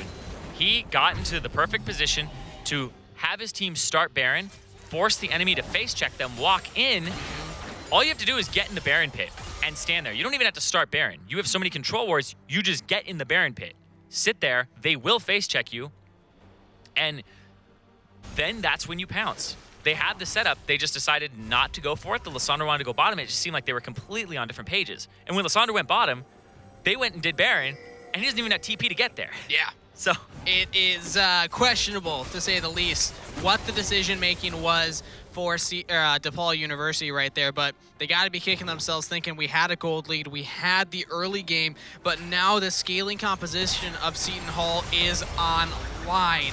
We see 3 items, close to 4 for the bot lane Crop. We see 4 items coming in for Mianhe. This Ryze is absolutely online and a monster at 9 and 3, and the Ornn can just continue buffing up these items. We see that final upgrade coming in here for Crop. So DePaul University, they had their chance to really take advantage of this poke composition. It's going to be so much harder from this point on now. yeah, and the levels are now favoring Seton Hall. But look at this, the Kennen on the left side. If he can get, Looking for something. he can get in there. Oh, that's a I've little heard bit. this rank taking a lot of damage. Just a Slicing Maelstrom, a Black Shield, and the Ragnarok. Maybe soon goes very far forward and not enough follow-up from the team quite yet. Kamcha maybe caught out, has to flash to safety. Please be patient trying to get onto Hank. Whoa. Hank. Hunky will go down. So will the Kennen. Maybe soon out of this one, but at least they pick up 1 onto Ivor in this rank and no gums, or numb gums. 2 for 2 at this point in time, but the inhibitor will still fall for the side of Seton Hall. DePaul University, I mean, at least they went even on the fight, but it's not looking great. Yeah, and this Ezreal, he's going to have to play out of his mind. He doesn't do enough damage right now compared to the Xayah, who's just going to train them down. And watch this, Maybe Soon goes in a little bit too late, and I've earned this rank is the only person he goes on. The ultimate comes through, and you can see Crop is like, no, and doesn't even take a single stack of the Kennen ultimate. No threat on him. Doesn't have to burn flash. Doesn't have to burn ultimate. And whoa! Okay, Reaper's dead. Some play just happened there. It seems like Seton Hall must have been threatening the Elder Drake, and DePaul was going to try and ward it, maybe see if it was being taken or not, but Wait, quick picks. Ezreal's gone too.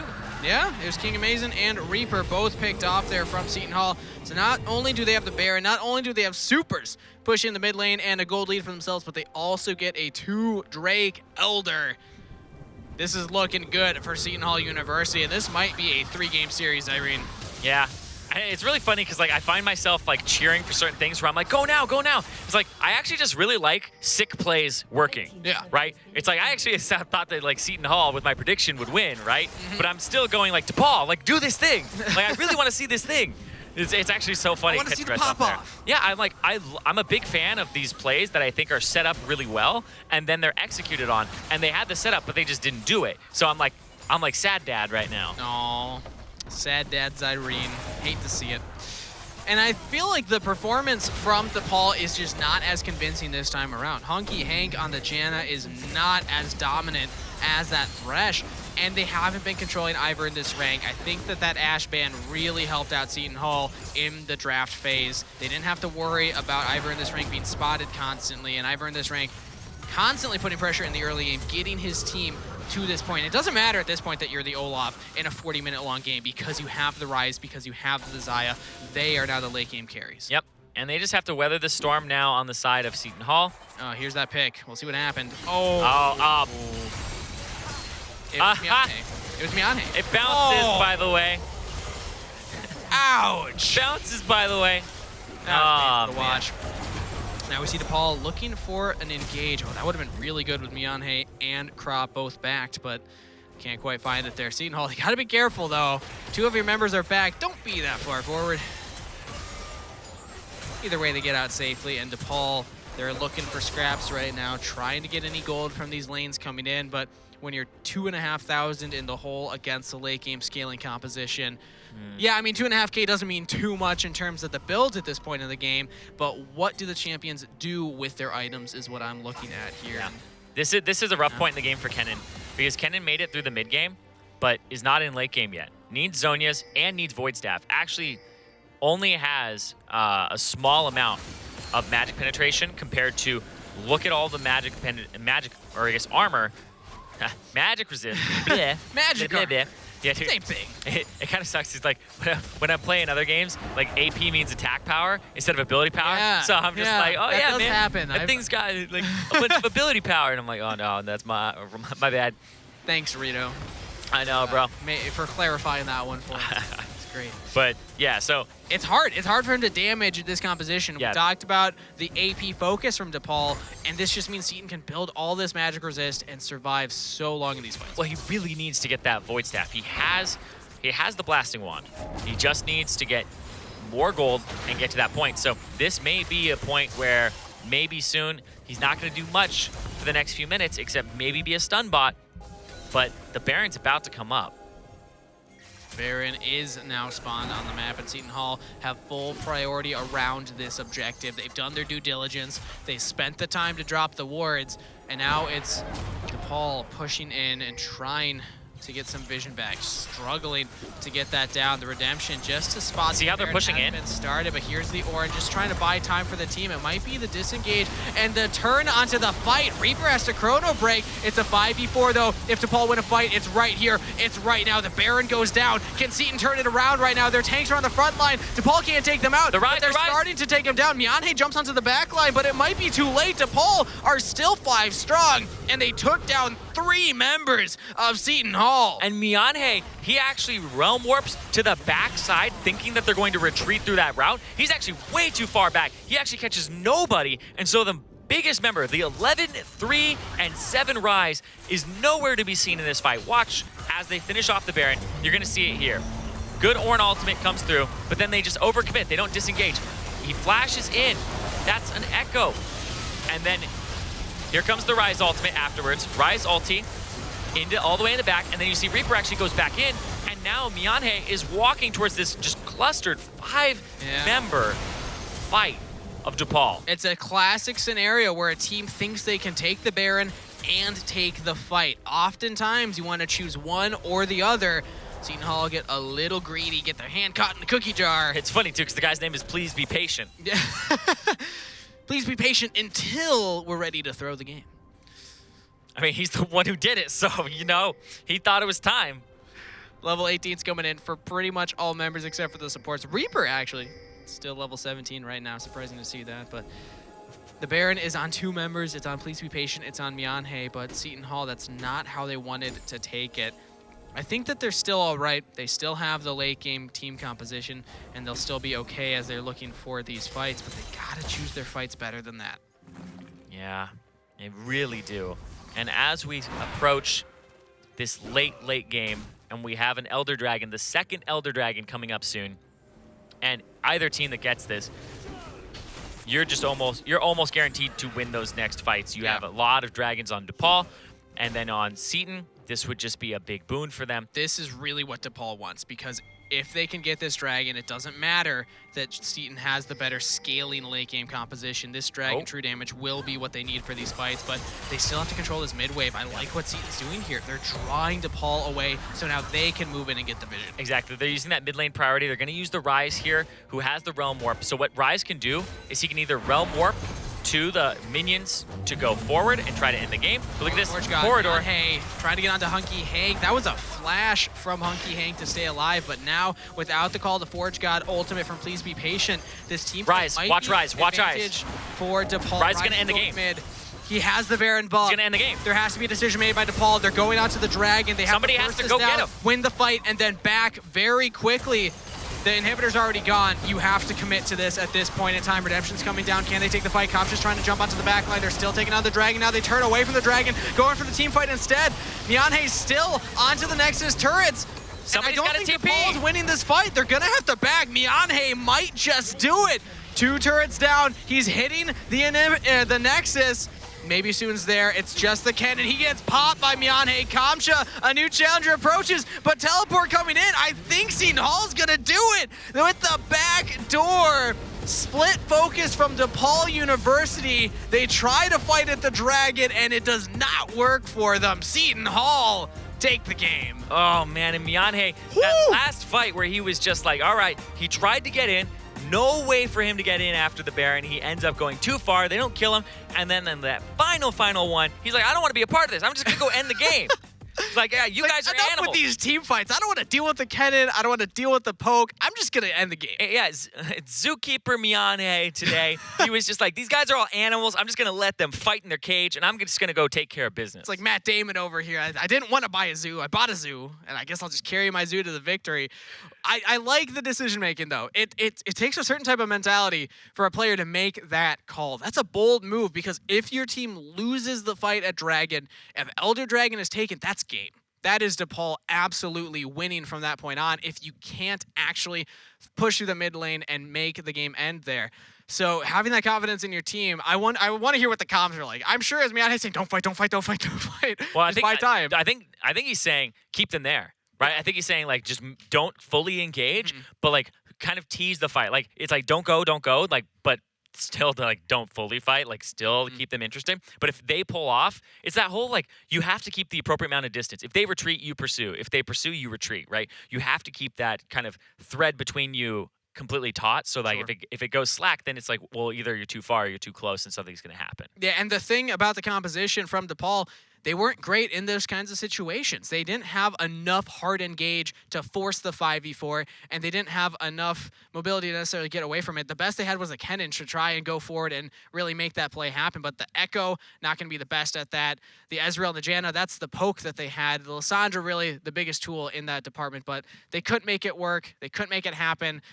And Seton Hall bringing us to a game 3. That was a long one right there. They had to struggle for it, but they got it. Yeah, and I think a lot of it came off of the back of Mianhe in the mid lane. I was going to say, even before he had that back door, he was doing mad work in the team fights. The team fights, impressive to watch, and I know Return ready to break down one of those important ones that was towards the end of the game. Let's see how Seton Hall was able to take that. Yeah, there were certainly plenty of fights to choose from, to not say the least, but of course, we're going to go ahead and look at this Laps fight here past the Grubhub advertisement. It's just too easy to get this one through, and as you watch, I believe as we're not quite set up, we're going to go ahead and play this one out just a little bit further, but for SHU, Seton Hall, it is all about how do we get through the end of this game. Big point here being that the Ornn ultimate was used pretty early, so there goes kind of your primarily engage. So really a team fight here isn't the most optimal thing in the world, and this is where I love the vision if we can pause it right here. But it's exactly as our caster says. We can pause right here real quick. Yeah, there we go. But basically what you're having here is because Seton Hall has split off this top side of the map, there is no quick route for the enemy team to go ahead and chase down the Rise. So they are doing this screening move to allow, of course, your boy Rise to make his way into the base. And once this is seen, it comes all down to DePaul. DePaul, with some of the tools still available, like we said before, you still have this Kennen ultimate, you still have, well, no Lissandra ultimate, but you still have a few ways of getting in onto this backline. But it needs to be a call quick and precise. And unfortunately for DePaul, that's not quite what happens. You either have to, A, send this fight with absolutely everyone at once, try just to rush through and get that done, grab a dragon, and then maybe win the game off of a 5v1 at the enemy base. Or you even do a bit of a zoning maneuver where you send 2 members up here to try to hold the line, especially your tankier members, and send the rest of them back to base. But unfortunately, as you're going to see here on the play, if we can roll that one out right now, that it is somewhat in that middle. Right now, his Action Rise is visible on the map, and there is clear dysfunction in the ranks, and that costs crucial seconds from the DePaul crew to pick a fight or to disengage. And by the time they go for the fight, that doesn't necessarily work out because of the aforementioned missing ultimates, missing engage tools, and it just buys so much time for me, hey, with the quick judgment, the quick eyes, and unfortunately a little bit of a slow reaction from DePaul to win the game. So you're definitely going to be looking for DePaul to maybe close up those ranks, and even in those long marathons of games that can sometimes get to your mental, you got to be as quick as you possibly can when it comes to those late game situations. Back to you guys on the desk. I'm happy what he mentioned about the mental game there. That was a gruelingly long game. Probably one of the longest we've had so far here in the Big East, over 45 minutes. And when it comes down to a play like that, you can tell that the players were just sick of all those team fights that were happening. Yeah, and you're also sitting there going, if I get caught, I can lose my team the game, right? That you're in this high-tension situation where face checking just results in a loss, right? So a lot of people are trying to not make the move that loses them the game. So you're having, like, the Janna not want to face check. You're playing back. You're not having the Lissandra do those types of things. People are playing more within their controlled areas. And when you reach the late game, naturally, there's less vision because people have less inventory slots for it. And also the people are clearing it, and they're very centralized of where you would put your vision. So it's harder to maneuver the map, and there's more gaps, and that's what Rise found there is one of the gaps where he's able to make his way up, and that's what I love is that mental game of he's actually willing to make a move that could lose his team the game, but he could also just flat out win the game for his team off of that.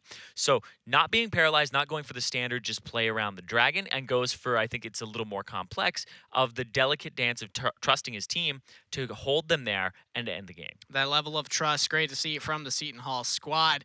That is game 2, though, as we're getting ready for game 3. Make sure that you join in on the fun and get onto Discord to vote on what we eat for the cast and chat chowdown at the end of the show. I haven't been looking. I don't know what the options are. I don't want to know. I will always want it to be a surprise, but make sure that you join in there as we get ready for this defining game number 3. Will Seton Hall continue the undefeated streak, or will DePaul give them their first loss? You're not going to want to go anywhere.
Hello and welcome back, everyone, as we prepare for Game 3. You heard it right, the last day of the regular season here in the preseason before we get into the bracket stage to determine who the #1 team will be. Seton Hall and DePaul are 1-1 in the series, and Seton Hall just would not give up this game. That's when you find the shiny Pikachu in the bush, and you go and catch it.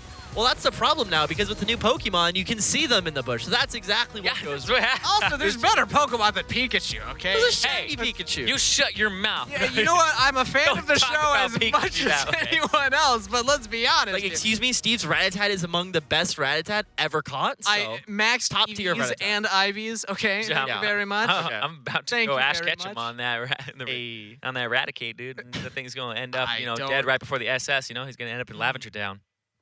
I don't like the implication there, Zyrene. It's going to die. Okay, all right. As long as that's clear, let's talk about what just happened in that game too.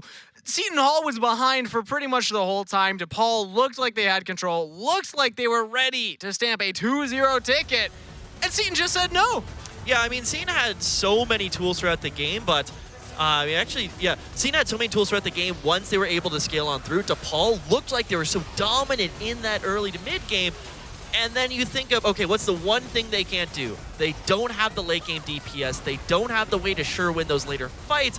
And that is, of course, what catches them at the end of the game. They had so much engage, but just not enough firepower behind it when you get to the 45th minute. Yep, and it feels like that Rise. My favorite part is when he's actually in the base, Kennen TP's in, gets obliterated, and I'm like, oh man, maybe if they sent everybody back, they lose anyway. I was like, maybe they just were in checkmate. I'm not sure, because I'm like, Yeah. he would have been really good in that dragon fight anyway. I feel like that Rise was in a position to 1v5 at that point in the game anyway. Max build, 2 Ornn items completed. Oof. And it wasn't for lack of trying for DePaul. There were plays like this where they tried to go in, they tried to make that engage, but you're right, Return, they just didn't have the firepower behind it. Yeah, not only that, it was the firepower not quite being focused on the proper targets, I feel, especially with the Kennen ultimates, but it can also be shown for Lissandra and Echo Dives as well. They were never hitting the backline. There was never a time where Rise or really Zai were put under pressure. They were never not up in DPSing, basically. And when you can't out DPS the late game composition in the late game, that's when you know that it's pretty much over at that point. It had to come down to a crazy play, and it felt like DePaul might have had that happen. They got 3 picks after the Baron when Seton said, okay, we can get the objective and go for the fight. But then it was this dance around the dragon. Then it was the push in the mid lane. And once Seton got control of that mid lane, like watching the setup up to that play for the Rise to go for that split push was beautiful. It was they push mid, they bait DePaul back in, and then go for it. Remember, they have Baron too. Yeah. So Seton Hall running around with Baron, and I think it's really well done here where he just goes straight up. They actually, I believe they see him go up with that ward that now is getting swept by the Morgana. That one that's a little bit north. I think they might have spotted him just kind of going there. And now they're all just chilling. It's like, well, you got to make a decision. You are either going all back or you are going all in. Mm-hmm. Somebody is going to die here. Your Nexus, the enemy, or you. And you have to figure it out immediately. But there were so many pockets of vision that they set up for themselves ahead of this play happening. So Zyrene, I'm happy that you highlighted when exactly they saw that play go up there. They pushed mid, Seton Hall did rather, they pushed mid, then they went back towards the dragon, swept out some of the wards along the path, established some of their own vision. So it was DePaul having to go to the dragon saying, we don't have full vision, we don't know if we can engage because they're in the pixel brush, they're in the mid lane brush, so it's hard to tell where their team actually is. Right, and a lot of times people say League is a game where the team that makes the least amount of mistakes will usually win at the end of the day. And that's exactly what happened there. I mean, DePaul were forced into a position where they had to make a mistake. That's the entirety of a split push's ideology. You put the pressure on your opponent, you let them lose the game. Seton Hall did a fantastic job of setting that up with the end of the game. And I think that's how you look to eventually crack DePaul. You just get them to beat themselves. Yeah, it's a forced error where you put them in this decision that is high pressure instead of just the standard one of, oh, let's just face off and like try our mechanics against each other. Just trying to force them into a macro game decision because either they answer you and you still have a chance to beat them in that, or they just get the whole thing wrong. But interesting to note, Seton Hall, that's not how we've seen them win so far. It has been dominating the early game and winning through that, so it's good to see that they have the ability to do both. But we are ready in to pick and ban for this decisive game 3. Yet again, Ivern taken off the table. They're never going to let Ivern, this rank, get that champion. And honestly, so far, same bans from both teams.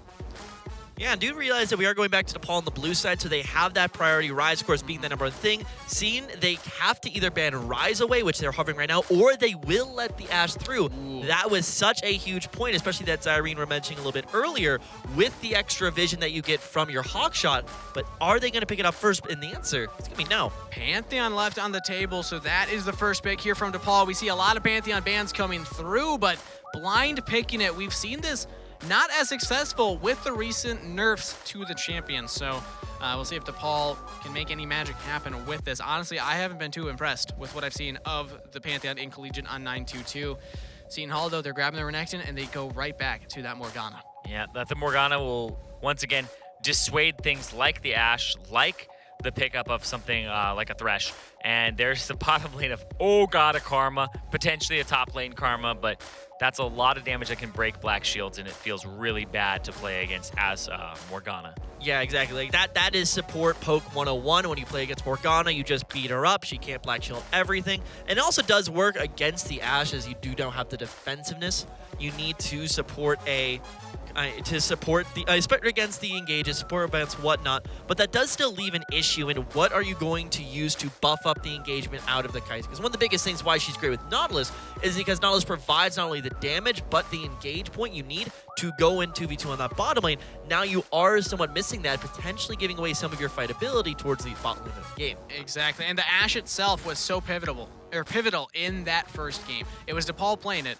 But now on Seton Hall's side, I'm curious if they can find the same success tracking Reaper in the jungle as they're pinching the champion pool. They're taking away the Echo, so we're going to see Reaper on something new, and also taking away the Kennen, so we're going to see maybe soon on something new as well. There's a big pick composition here coming out for Seton Hall. Lots of just single target CC. And DePaul, on the other hand, they're going for a little bit more. Well, there's a little bit more of that engage instead of peel back. And I want to see what happens because these laners, the LeBlanc and the Pantheon, mildly volatile, but you also have a Renekton and a Veigar. I love.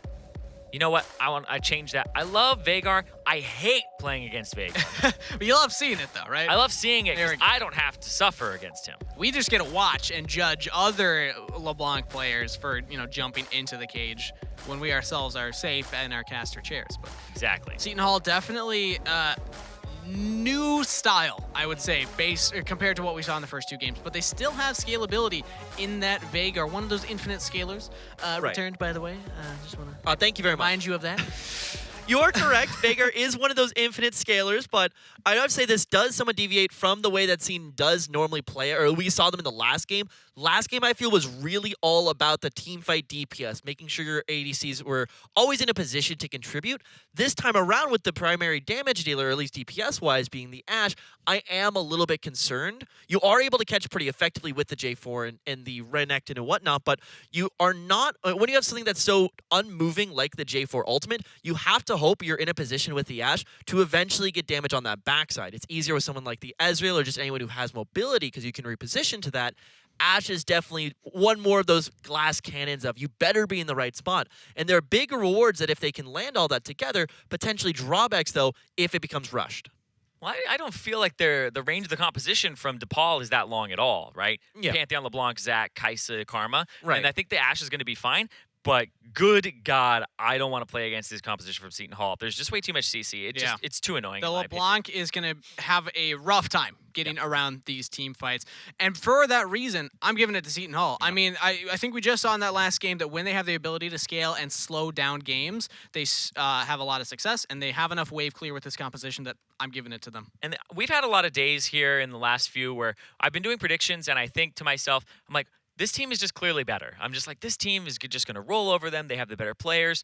And now it's at the point where I'm like, well, actually, I think that DePaul are slightly better pound for pound, but Seton Hall, I like the draft that enables them. So it's almost like it's like a 95 versus like a 98 in terms of power, but I think the composition is going to be what allows them on the side of Seton Hall to actually play above a 98 and be like 99, 100 in terms of how I'm going to predict them. So I think that Seton Hall will take this. So Returned, do you agree? Is it Seton Hall for you, or do you still have faith in DePaul? Seton Hall looks damn good. Like, I am not going to sleep on that hard, but I am going to go for DePaul in this final game. Whenever I see Renekton in the lane, I'm always a little bit concerned. I do have to say the Pantheon also hasn't really been inspiring confidence so far from me, but I think that their options to shut down some of those backline members, it does come in a little bit stronger for me. I see that Seton Hall has a good chance of winning this game, but my mind, my heart, it's still DePaul. I can't, vote against my mustache brother now that Zyrene's brought it up. So that might be a part of my bias. Can't unsee it. Can't unsee it, but we're going to send it over to game number 3, the decisive game. You couldn't ask for a better end to the regular season during this preseason. Seton Hall versus DePaul to see who's going to be that number 1 seed loaded onto the Rift. Both teams ready to go. Yep. And right now, just taking stock of everything in this game, making sure that all of the summoners are all good, nothing really standing out that's unusual. We have a Glacial Augment, we have a Barrier, very standard here on the Veigar, and it just all pretty much makes sense across the board. So good. Now I'm excited because we're getting into this game, and I feel like I'm going to get, I don't feel like anything's cheapened or I'm not going to get suckered out of anything or a good match because it feels like everything is set up. It has been a good match so far. Back and forth. You can't ask for much more here at the end of the season. Oh, I've heard this rank really respecting Reaper right there. Early flash away, early wards defensively now. So DePaul definitely winning out in this early game. Without that flash, it's going to prevent Ivor in this rank from having as impactful of early game ganks. Yep, he's actually going to go to the opposite side, and he's going to start on his Wolves here. No, he's going to start on his blue buff, get a leash. So he actually goes opposite side immediately. Wants to get away from that ward that was dropped down on the Raptor. Maybe wait it out if possible. But eventually, we imagine that would get spotted, or he will be spotted out on that ward. So tracking this J4 in the early game, very important to do. But it's going to be a different game from game 1 and 2. And the biggest reason from that is this top lane matchup. We don't have a cannon into a tank. This is a lane that junglers will want to impact, because if you can get either one of these champions ahead, that is a lane you can look to snowball and have a lot of power to play around. Yeah, and I feel like it's really, really good that they went to the opposite side for the J4, because now he can go and he can path from the bottom side to the top and feel really good about this. So he's got to watch this ward, though. The timing on it is a little bit off. Let's see the ward. Yeah, he's going around. Perfect, perfect. They don't know that he's up there, but they could probably guess, and because of that, we see maybe soon going down, warding that red buff. Beautiful from DePaul here. They're making sure that they track Ivor in this rank. Oh, I guess they're not going to collapse on it. Okay. I was like, I would call for that. Just be like, hey guys, come help me. Yeah, tough to do as the Veigar early on. You don't do the most amount of damage, but we see Reaper on the bottom side here. The Zac has a fairly slow clear, so nothing too surprising here. But going for the full bot side clear to start off does mean that Ivor in this rank will have some advantage on the top side. Beautiful trade from Please Be Patient. Actually, overwhelmingly positive trade. But the reason that he's able to do that is we saw that maybe soon went and warded the red. Now, nothing in League of Legends is actually free. And I mean that. It always takes time. You are always trading time for it. You are trading positioning, you're trading anything. In this case, experience. Exactly. He's trading experience, he's trading time that he's in lane. Now, granted, he might get that exact same experience. Maybe he didn't lose any minions, but the fact that his opponent was gaining experience in the time that he wasn't means that he doesn't have the time to rubber band back, and that's something that Please Be Patient took advantage of and punished him for. So I really like those tiny things that you see where you don't just panic and go, oh, he did this, now my jungler is a little bit screwed. He's got to take him a long time before he gets his red. It's like, actually just push him in, punish him for that move, and make him realize that that was not a free thing. Ooh, and I've earned this rank, understanding the power spike, or the strength of the J4. Reaper knows that he's there because the blast cone is gone, so look at his bot lane, or top laner. Actually still stuck in lane. Yeah, I've earned this rank. He wants to take this fight against Reaper because Please Be Patient is faster on the roam. But with I've earned this rank, no flash available, and with the mid laners roaming up too, he's looking to run away, get out of this one. There's a flash forward with the stun from maybe too soon. Ivern, this rank is able to flag and drag over the wall to safety. It's good. Oh, it's testy, though. Both of these teams hunting for that first blood. Oh, Miane. Oh, just barely doesn't get it. I mean, he had the barrier, so probably fine regardless, but Comtra would have loved to blow that. That's a big wave, too. Yeah, Comtra's going to have to catch this. And no action happening right off the bat, even though they're testing each other. So let's send it over to Returned for an update on what's happening elsewhere in the Big East. All right, guys, got an update on the Marquette versus Providence College matchup. Of course, it's going to be the 2-0 victory for Marquette, finally using the silent support to its fullest effect. Took a little bit long, got a little bit bloody of a series, but Marquette will be ending their stint here in the Big East with the ESL 2019 Preseason Invitational with that solid 2-0 win against rivals Providence. Back to you guys on the desk. Always good to pick up a win at the end of the season. Feels like you work towards something. The preseason had, maybe some struggles, but at the end you were able to bring it together. Yep. Right now, I think Renekton, now that he sees the Zach on that Wolf camp, he's going to push up, maybe go for, not a dive, but he's at least going to push for this teleport to come out. And Hunky Hank, oh, nice forward dodge from Going Gums. down in an aggressive fashion, trying to get onto Numb Gums. Flash away. Ooh, They see him. Rank. He was there. He wanted to go for it if they stepped a little too far forward, but you're right. There was a ward in the area. Ivern, this rank does not realize, so DePaul's able to back away and gets Flash and Ignite from Numgums. Yep. Now he's going to see the ward. Clears it out. Could look for a repeat gank eventually, but I was thinking the top side's where we'd see the majority of action. It just seems like these teams have a magnet on the bottom side of the map. The junglers love coming down here, Zyrene. Yep. Well, right now, Tiamat topside for Renekton, and there's already an ultimate used for maybe soon. Now, he thinks that he's going to get level 6 and he's going to be able to, affect another lane. I feel like what should happen here is that, please be patient. He should wait for the level 6 and be patient. But on the bottom side of the map, they need to set up for a potential TP from him after he wave clears this. Hits the level 6, and this is where you're strong. But look at Ivern, this rank is prepared for the engage on the bot side if a binding lands onto Hunky Hank. Oh, sidestepped. Flash still available. There's the flash forward from Ivern, this rank, answered back by the Karma. So DePaul yet again defending the gank on the bot side. I actually think that was bad from Ivern, this rank. He should have gone when the Ashe landed the W initially, and that would have been the slow that he needed. I think he just kind of missed that one little window. But it is flash for flash.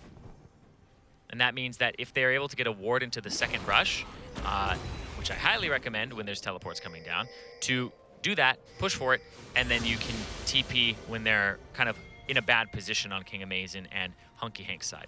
It's difficult if you're Seton Hall at that point, though, because once King Amazon is able to get this back, 74 CS, absolutely terrorizing Crop in the bot side right now. So you're going to be dealing with a fairly fed Kai'Sa, or at least a Kai'Sa that will be outputting more damage than the Ashe, depending on what the build is here. So you got to make the play worth it. If you're going to commit the TP, you better actually pick up the kills at the end of the day.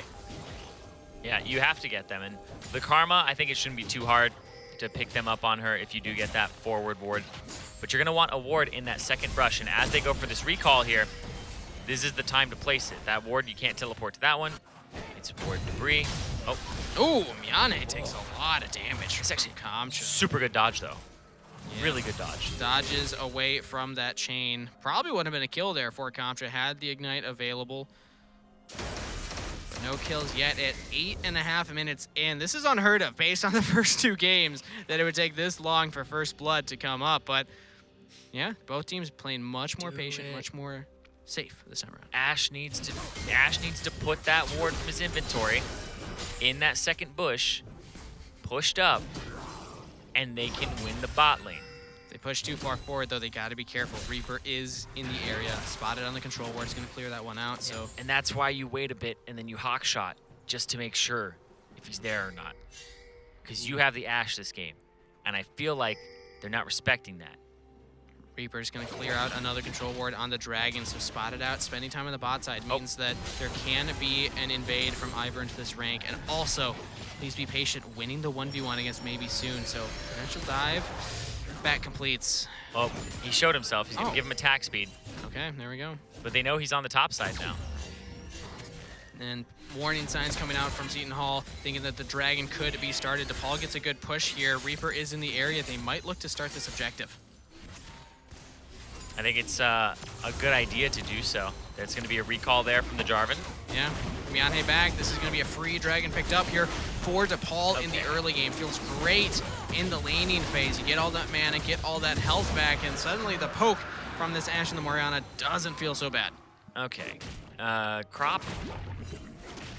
You need to throw the Hawk Shot over camps, not just one. If you're going to throw it at the Dragon, at least throw it to the Raptor Pit so you can get the timer. It's very, very important that you throw it across as many things as possible. You can even throw it to the Wolves on the top side of the map. Just make Just a line. to cover all of it. Line from bot lane straight to the Wolves, right? And you can get all three. And you will see things, you know, it's granted it's not as much vision, but you will see things as it passes. Here's a 1v1 on the top side. Flash available from maybe soon, but he's going to have to use it to get under turret. Flash early. Answer back by please be patient, and he was. Gets the solo kill first blood in the top lane. Yep, and that's what we were waiting for. We talked about this Pantheon has not been looking too great, especially in Collegiate recently. And up against this Renekton who has infinite sustain, is not mana-based. Oh, that minion, the hero! Yep. Blocks the chain yet again. Myanhe gonna try his best to get the farm. Ooh, Numgums going forward. Ivern the skank, or Rank is gonna be the one that actually comes in and cleans up that kill. It's one, it's gonna be two. That one goes over to Crop, and Seton Hall getting the kills started. And this is gonna go, oh, no. Oh, hey, okay. Yeah, he gets that one. He gets that one. They're a little like, not inaccurate, but they're a little bit of a general area, you know? It's kind of like, maybe in this vicinity. That one may be like, ooh. Ooh, oh, Myanhe in trouble under the turret, has flash available. Is he gonna use it? Reaper goes golden with a stopwatch, but Kamcha is able to pick up that kill. Ivern this gank, or Rank again. I mean, he's getting the ganks. He's getting the ganks, he's earning these two, and the teleport from please be patient means it's a trade 1-for-1. Reaper will sacrifice his life to get the kill on Myanhe. Yep. And they just pushed that one up. The Morgana actually had roamed too, so Numgums was in the area. They have to watch out for some type of engage. If he lands a W, he might go on it. There it is. He jumps in with the ultimate, and Crop will fall. King Amazing taking him down. There's sometimes things that you see coming a mile away before the players do, apparently. I know. It might have something to do with our spectator. I'm not sure. Oh. Not calling it. Even then, it's just like, it's kind of obvious. True. Like, and Crop had flash available. He could have flashed the W. It's moments like that where I think the Ashe doesn't realize that the Morgana showed mid, right? Those types of things happen because you're just paying attention to farming bottom. And the other team is like, oh, Morg's mid, go, go, go. Now, you got to think about what they're thinking, you know? So Crop falling, unfortunately, there. Going to lose out some XP, lose out some gold. Has the Essence Reaver completed, though, so can still output some damage. Has some CDR to help with the ult coming up more often. Yeah, I definitely think throughout this series, I've learned that Crop is just not as good of a player as King Amazing.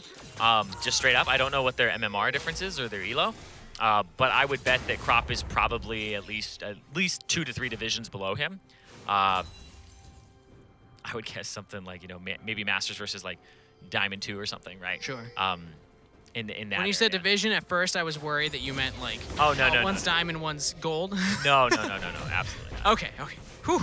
Makes a little more sense. But yeah, it feel like Diamond 2, 3, 4 area, not like high diamond for Crop, because it feels like him being on this utility is better than him being on something that they rely for him to carry on. And you can also see in just the decision making, King Amazing his mentality is very much a killer's mentality. Yes. Looking for those plays, looking for the proactive ability, and we just saw it right there. He's like my friend who is challenger and used to actually do like mega boosting. Oh, really? Yeah. Oh yeah. But what he does is he literally walks up as the AD carry and he just baits skill shots with his body. And I'm like, what are you doing? And he's like, I can just outplay it. If I outplay this, we win. Speaking of outplaying, trying to make a play on the bot side, but look at Reaper jumping in. It's a split fight now. Ivern this rank completely got out from the rest of his team, and King Amazing able to pick that one up, but there might be more action coming up. Kamcha coming in, spotted on that ward.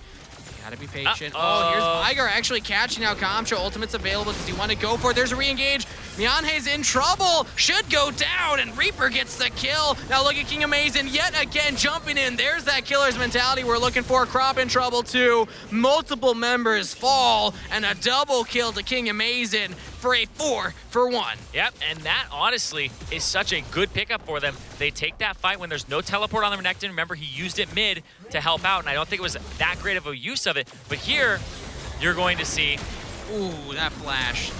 Flash keeps him alive, means that he gets to root him, and he's already a little bit too deep at that point. Ashe is backing up, not able to really contribute much. He's not even kiting or playing on a knife's edge there with that extra range. And they're not helping the Veigar. They're trying to clear it out a little bit. Damage comes through, good pull, and kind of Q onto Veigar and the Frog, and then Crop just gets absolutely obliterated on the back line there. And that's going to be a second Ocean Drake too. And then so Infernal Paul, spawning next. Paul doing quite well. We do see Seton Hall answering here with the Rift Herald on the top side. They're not going for a lane swap though. They're keeping Crop on this bottom half of the map. Please be patient. Eventually we'll want to make the way down there, but this means DePaul University is going to be a little ahead in tempo. Yeah, they lose this Rift Herald, but they get their members to the top side faster, and they can look to pressure yet another turret. This is what Seton Hall did last game. They got the bot turret, they roamed to the top side, and they got all outer turrets fairly quickly. And something I want to bring up is please be patient. He's the sub, if I believe, if I remember correctly, for Fleur Blur Yeah, Blur Blur. yeah, for Fleur Blur Blur Blur. yeah, something like that. Yeah.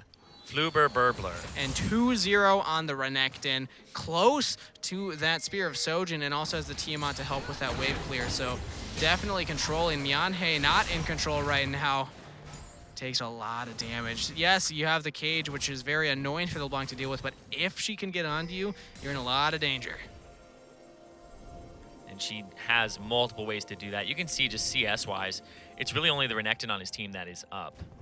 I don't really count junglers too much. But the bot lane suffering, almost 40 down. King Amazin has 2 items completed. This is where Kai'Sa really starts coming online. Once you get this Rage Blade, Yeah, he's at the 10 per minute mark in terms of CS, basically. He's at 165 at 16 minutes, and now you they can have see members up here. What Ooh, the? Numgums throws the binding way wide. Crop does have the ultimate available if they want to look for something. They're just trying to clear out the wave, though. Yeah, we saw Numgums. It's one of those times where I think your mouse is just so close to your own character because that's where the Zac was that you accidentally throw it the wrong way. Yeah. I've been there. Fun fact, actually, it's better to have your mouse closer to your character Because when you move your mouse, you get more efficiency in the angle, right? if you change directions. Yeah, there you go. Oh, here's the engage from Reaper, though, flashing in with the follow-up from Keen Mason. Oh, that is a brutal combo for Seton Hall to deal with. I don't know what they expected. I really don't. Couldn't tell you. Yeah, I don't know if they expected him to leave or what, but you know, they're having I feel having like they expected to not die. well, apparently Probably. they expected wrong. That might be a jump to conclusions. Yeah. I mean, sometimes you expect to die. And I don't you want just to accept assume. it. Yeah. Sometimes you just accept it, you know, take a deep breath. You're like, And, yeah, you know what? Well, we'll pull a Dyrus here. I don't think you want your whole bot lane to be Dyrus, though. True. I feel like that's usually a True. bad way to win League of Legends. But either way, the play comes through for DePaul University, and the exact same thing happens yet again. They take bot turret, rotate their bot lane top, get the top turret, and now they rotate them mid. It's just piece by piece by piece dissecting Seton Hall. Yeah, and the fact that they have a LeBlanc who can hold up against the Veigar right now, and they also have, you know, maybe soon, he doesn't have to win this matchup. He just has to not lose it, and he's completely fine. He's been doing well in the CS. He's not that far behind. And that's all you can really ask for is matching the Renekton with either a teleport or having your ultimate available. And he can do exactly that to show up to these fights. We didn't see either of these teams play around a fed top laner to win. We didn't see either of these teams play around a top laner to win in the last 2 games. So I'm not sure how practiced Seton Hall is on playing with the Fed Renekton, but here is DePaul's answer. They're going for a gank. Spear of Sojin. 4 members down here on to Please Be Patient. I don't know how much the Croc can do. Goes down, and the shutdown picked up by Honky Hank. Yeah, there's nobody to capitalize on anything there. If he thinks it's 2 people, he's like, I got Spear of Shojin, I can try this. But 4 on That's too many. And they were able to do that because of DePaul's control of this Whoa. river. Look at all the control wards. That drops down. I don't know if that Rift Herald, maybe it was about to time out. Yeah, it might have been timing out, but that is too late. It might not hit. It's dead. Oh! Barely hits, but doesn't even take the turret to below half health. Yeah, I think that was just too late of a Rift Herald. Nobody was in position, really, to do anything with Renekton. I think he just pulled a Henshin, where you go and you die with 4 people on you, and you're like, where's my team? Where's my team? What's going on? Riot Games, please. Broken champ. Well, I can't believe this Kaisa. No, anyway. No offense to any Henshin. I actually love of course. Yeah, but the fact that there's 4 people on him, you know, the Renekton in that situation would complain about his team not being in the right place, but he's actually the one who's out of position here, and he shouldn't have been that far up, regardless of if he's pushing a wave or not, without adequate vision at the same time that his team is resetting. But his team does get to claim this dragon. DePaul, for whatever reason, even though they get that push on the bot side, they get that kill, they just give up all priority as everyone resets at a very poor time. That's a really good objective here for Seton Hall to pick up. Just look at the item difference between the ADs. Oh, 6-1 and 1. I don't want to. I don't want to look. 70 CS up. Nope, I don't know what you're talking about. He's just got the Muramana. Wow! Okay, that is more gold than I would have guessed. Okay, 4,000. Well, Crop, good luck. Crop. Yeah. Crop on as the Ash. Really, not. I mean, again, utility. You have the ultimate still. You can maybe look for some picks, but Myanhe is going to have to start scaling really quick here for Seton Hall. That's really their best bet at winning this game, is getting this Veigar activated, getting this Veigar fed so that he can just output massive damage. Yeah, but King Amaze and Hunky Hank have just done so much work on this bot side in games 1 and 3 that I'm starting to think that this is just like an outmatched bottom lane, hardcore. And when I look at how DePaul have played, you know, with Kamcha, they have him on things like Galio. They've played the Lulu Kog'Maw, right? I feel like this is a team that can play through their bottom lane very effectively. And even if they have their top laner on an island, it doesn't really matter. Oh, here's the dive onto Myanhe. Oh, right as I was saying, yeah, Myanhe might be the savior. Oh, Kingman, he gets out! The turret doesn't actually trigger onto him. Hunky Hank, though, is tanking that turret under the Cataclysm, will fall down to earn this gank.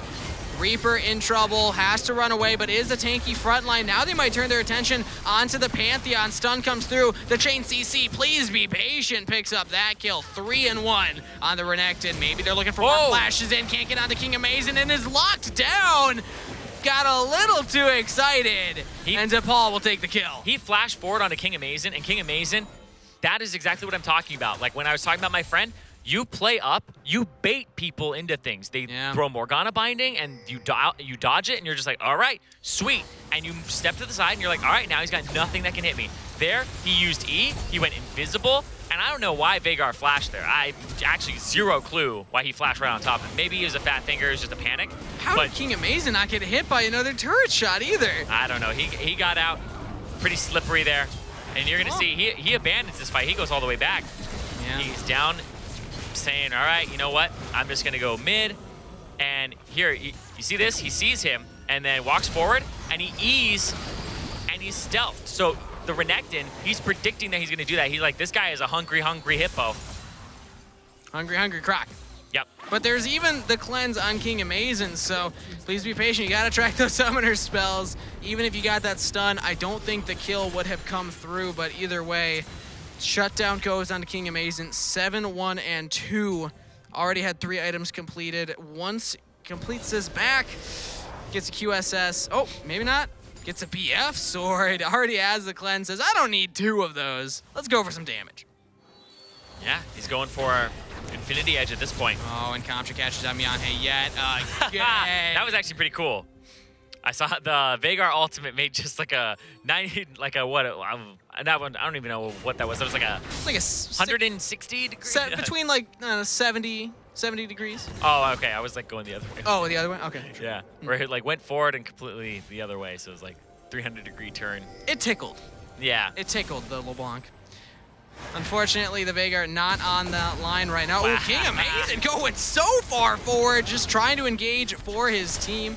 Avoids all those skill shots, all the CC coming in from the side of Seton Hall, and now they have full control of this Baron. Yeah, watching people like me play League of Legends where we just barrel down, play tanks, and absorb every skill shot on purpose. Numb gums! And then there's people who just try to outplay the skill shots, and there's people who try to do that and they aren't good. So, Baron's being started up.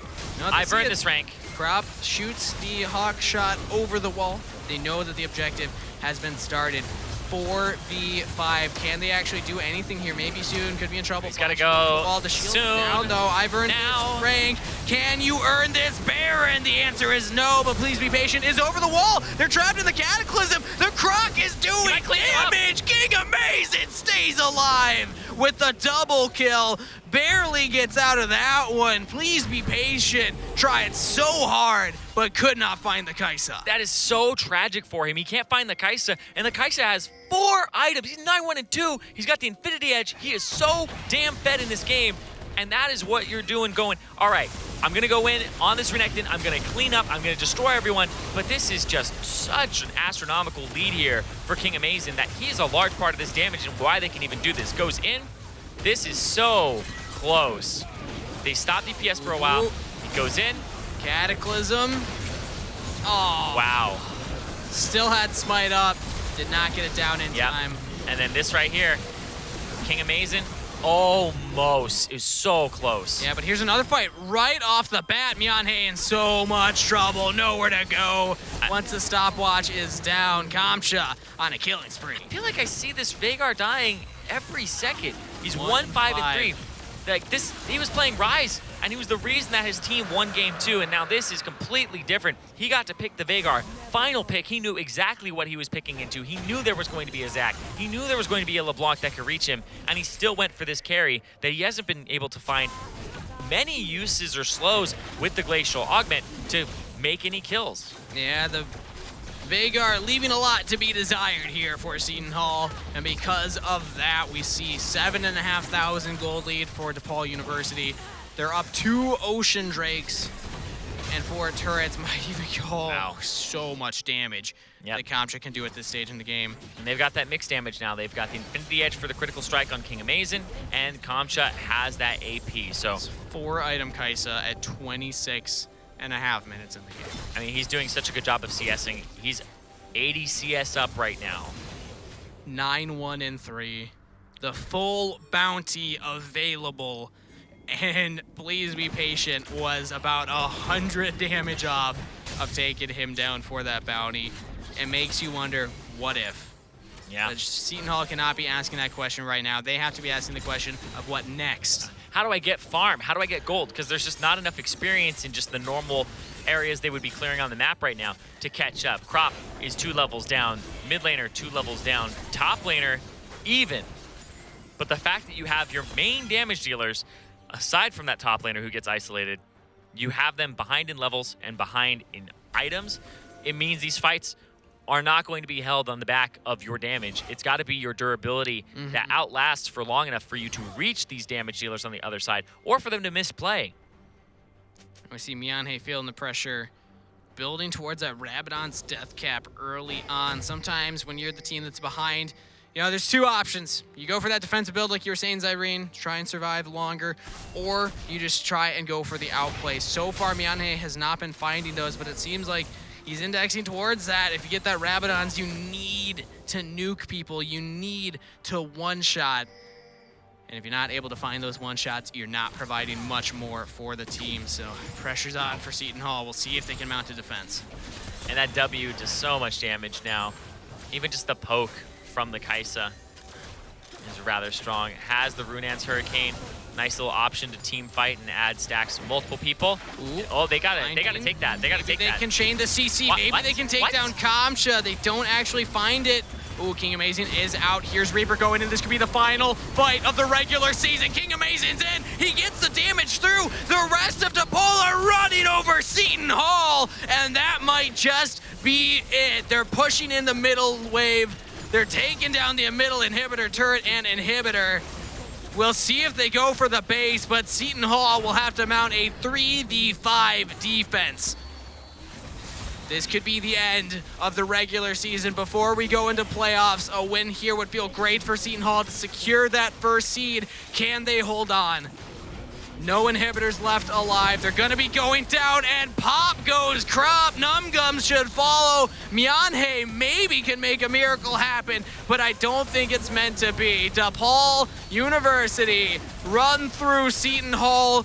It was a grueling 3-game series, but they're on the Nexus. They're knocking on the door, and they're ready to win the game. But look at Ivor in this rank. Tries to get onto King Amazing and cannot take the Kaisa down. But other members have respawned. Maybe they can defend now. The Nexus is going down. The autos are coming through onto it. Can Seton make the defense? And no, the match will go to DePaul, and they will earn that first seed going into playoffs.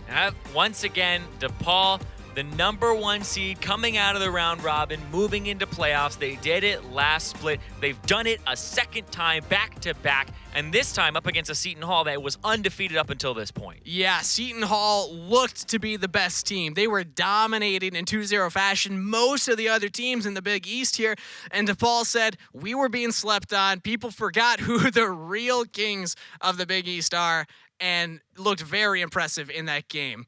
They come back in the series being down 1-0 to make it back-to-back. Impressive stuff. Yeah, actually really impressive because Seton Hall, what I have been seeing from them was just better and better every time. But here, this is where you saw the bottom lane pretty much exposed, in my opinion, that they just can't hold up to King Amazing and Hunky Hank. And the mid lane also played a part in that too. But right here, just look at that. Goes straight in, says, I don't care about the Veigar ultimate, and then gets sped up right out of the range there by the Karma shield, actually saving him. And then when you next see the Kaisa, he actually had a lot more HP than when he was left, because he just starts walking around. And remember, they had 2 Ocean Drakes at this point. So he's regenning here this whole time, and that means that he gets to survive this, the flash, and then just that kite backwards. There were so many times where I felt like King Amazing should have gone down. So many times where Seton Hall stepped too far forward to go for it, and King Amazing just survived every time. But that's what really good players on AD should be doing. There's always that kind of, I feel like it's that tiny, tiny area where you have to play between survivability and damage. The best AD carries can live on that line right in between them, where they're maximizing their damage while also not sacrificing survivability. And that comes with mechanics, because you can stay on the back line away from everybody and deal damage. But if you can stay on the front line and dodge things while actually doing damage and being conscious of everything that's flying at you and what you need to flash and what you need to dodge, exactly like a Gragas body slam or whatever's coming your way, you're like, I need to flash this and dodge this and look for this and deal damage at the same time.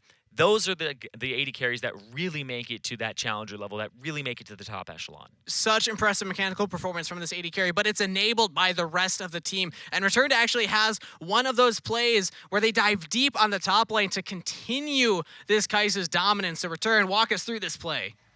Thank you, Sir Kicketh of the Butt. Thank you for fair Twitch viewers. Lend me thy ears and I shall spin you a tale of 2 marksmen. One from the mythical Isles of Illinois, the other from the land of Mustache. And you can gaze upon this play in the top lane. You can see who does cometh on top. As you can clearly see here on the top side of the map, Fair Crop very clearly sees Reaper's attendance to the top lane, as it had been coming time and time again, and this really was the tale of the match. As you can play this game through, it was a match of map awareness and just thought processes of the top laners. King Amazing knows that he has every right to just go ahead and dive this playthrough time and time again because he knows his limits, and unfortunately you can see who is on the losing end for Seton Hall. And that's going to be it for here, for we shall send it up yonder to the desk to close out the day. Thank you, Returned. Bold choice. It was like the accent started strong. It dipped a little in the mid, but he ended strong too. Exactly. He brought it back. I was like, is he getting rid of it midway?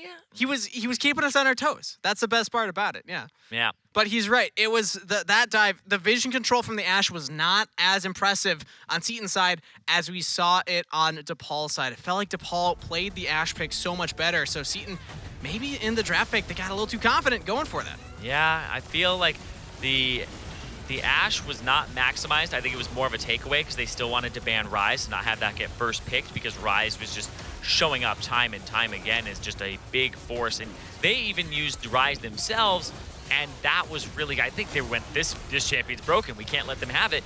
It's first pickable, even though it wasn't shown to be first pickable by DePaul. I still think that was what they really thought coming into it. And this was just tragic for the top laner. I mean, please be patient. I feel really bad for him, because that's one of those games where you go, why are they so fed? I've just been crushing my lane. Why has he got 9 kills? Why can't I kill him when I jump onto the Kai'Sa? It doesn't make sense. Yeah, again, neither team seems confident Buff playing Renekton. around playing carry. But either way, congratulations to DePaul for taking the series. That's it for the match, but we still have more entertainment as we now get to find out what food you voted for the cast and chat chowdown. I'm not even going to look at the bottom of the screen. I don't want to know what it is. It doesn't say. It doesn't say? It just says that Grubhub is the official. All right, food delivery Grubhub, you partner. bring it in. Let's see what it is. Do you want to guess? Do you want to yonder a guess? Dessert. Dessert, that would be great. Ooh, What is that? I'm not sure. Some kind of noodles? Some kind of, is this chicken? It's got a nice smell to it. Is this tofu? Got a nice zesty smell. It looks like tofu. It could be tofu. Ooh, there's some peppers in there. It's going to be spicy, whatever What it is is. this? Some nuts. Huh. It is tofu. We have confirmation it's tofu. It's tofu. Zyrene, is this what I get when I have you on my my desk? Yes. Just all vegetarian food? You know, Yep. I don't hate it. I don't mind Pretty it. much. Exactly, right? I mean, It's something you can eat. there was like pizza one time or something. There was pizza, yeah. And y'all were flaming me for having pineapple on my pizza. Everyone in Twitch, let me know if you're for pineapple, against pineapple. I don't know why you brought that up. I had just forgiven you for that. You had, Now but you- I need to remind you. I need you to know who the real me is. The real me. Maybe you should hide it. We have different colors. What? Yours is much more red. I know. Mine's like I think it's gonna be orangish. spicier. Okay. Cheers. All right. Thank you everybody for joining by. Oh, that's an interesting flavor. Tofu. Man, it's been a while. Thanks everybody for stopping by. That's the end of the regular preseason as we get ready to load into the knockout stage. Congratulations for the top teams for making it in. Congratulations, of course, to DePaul for taking that first seed and knocking down Seton Hall, giving them their first loss. I'm excited to see how this team fares going forward, but we will see you next time. Same place. You're not going to want to miss it.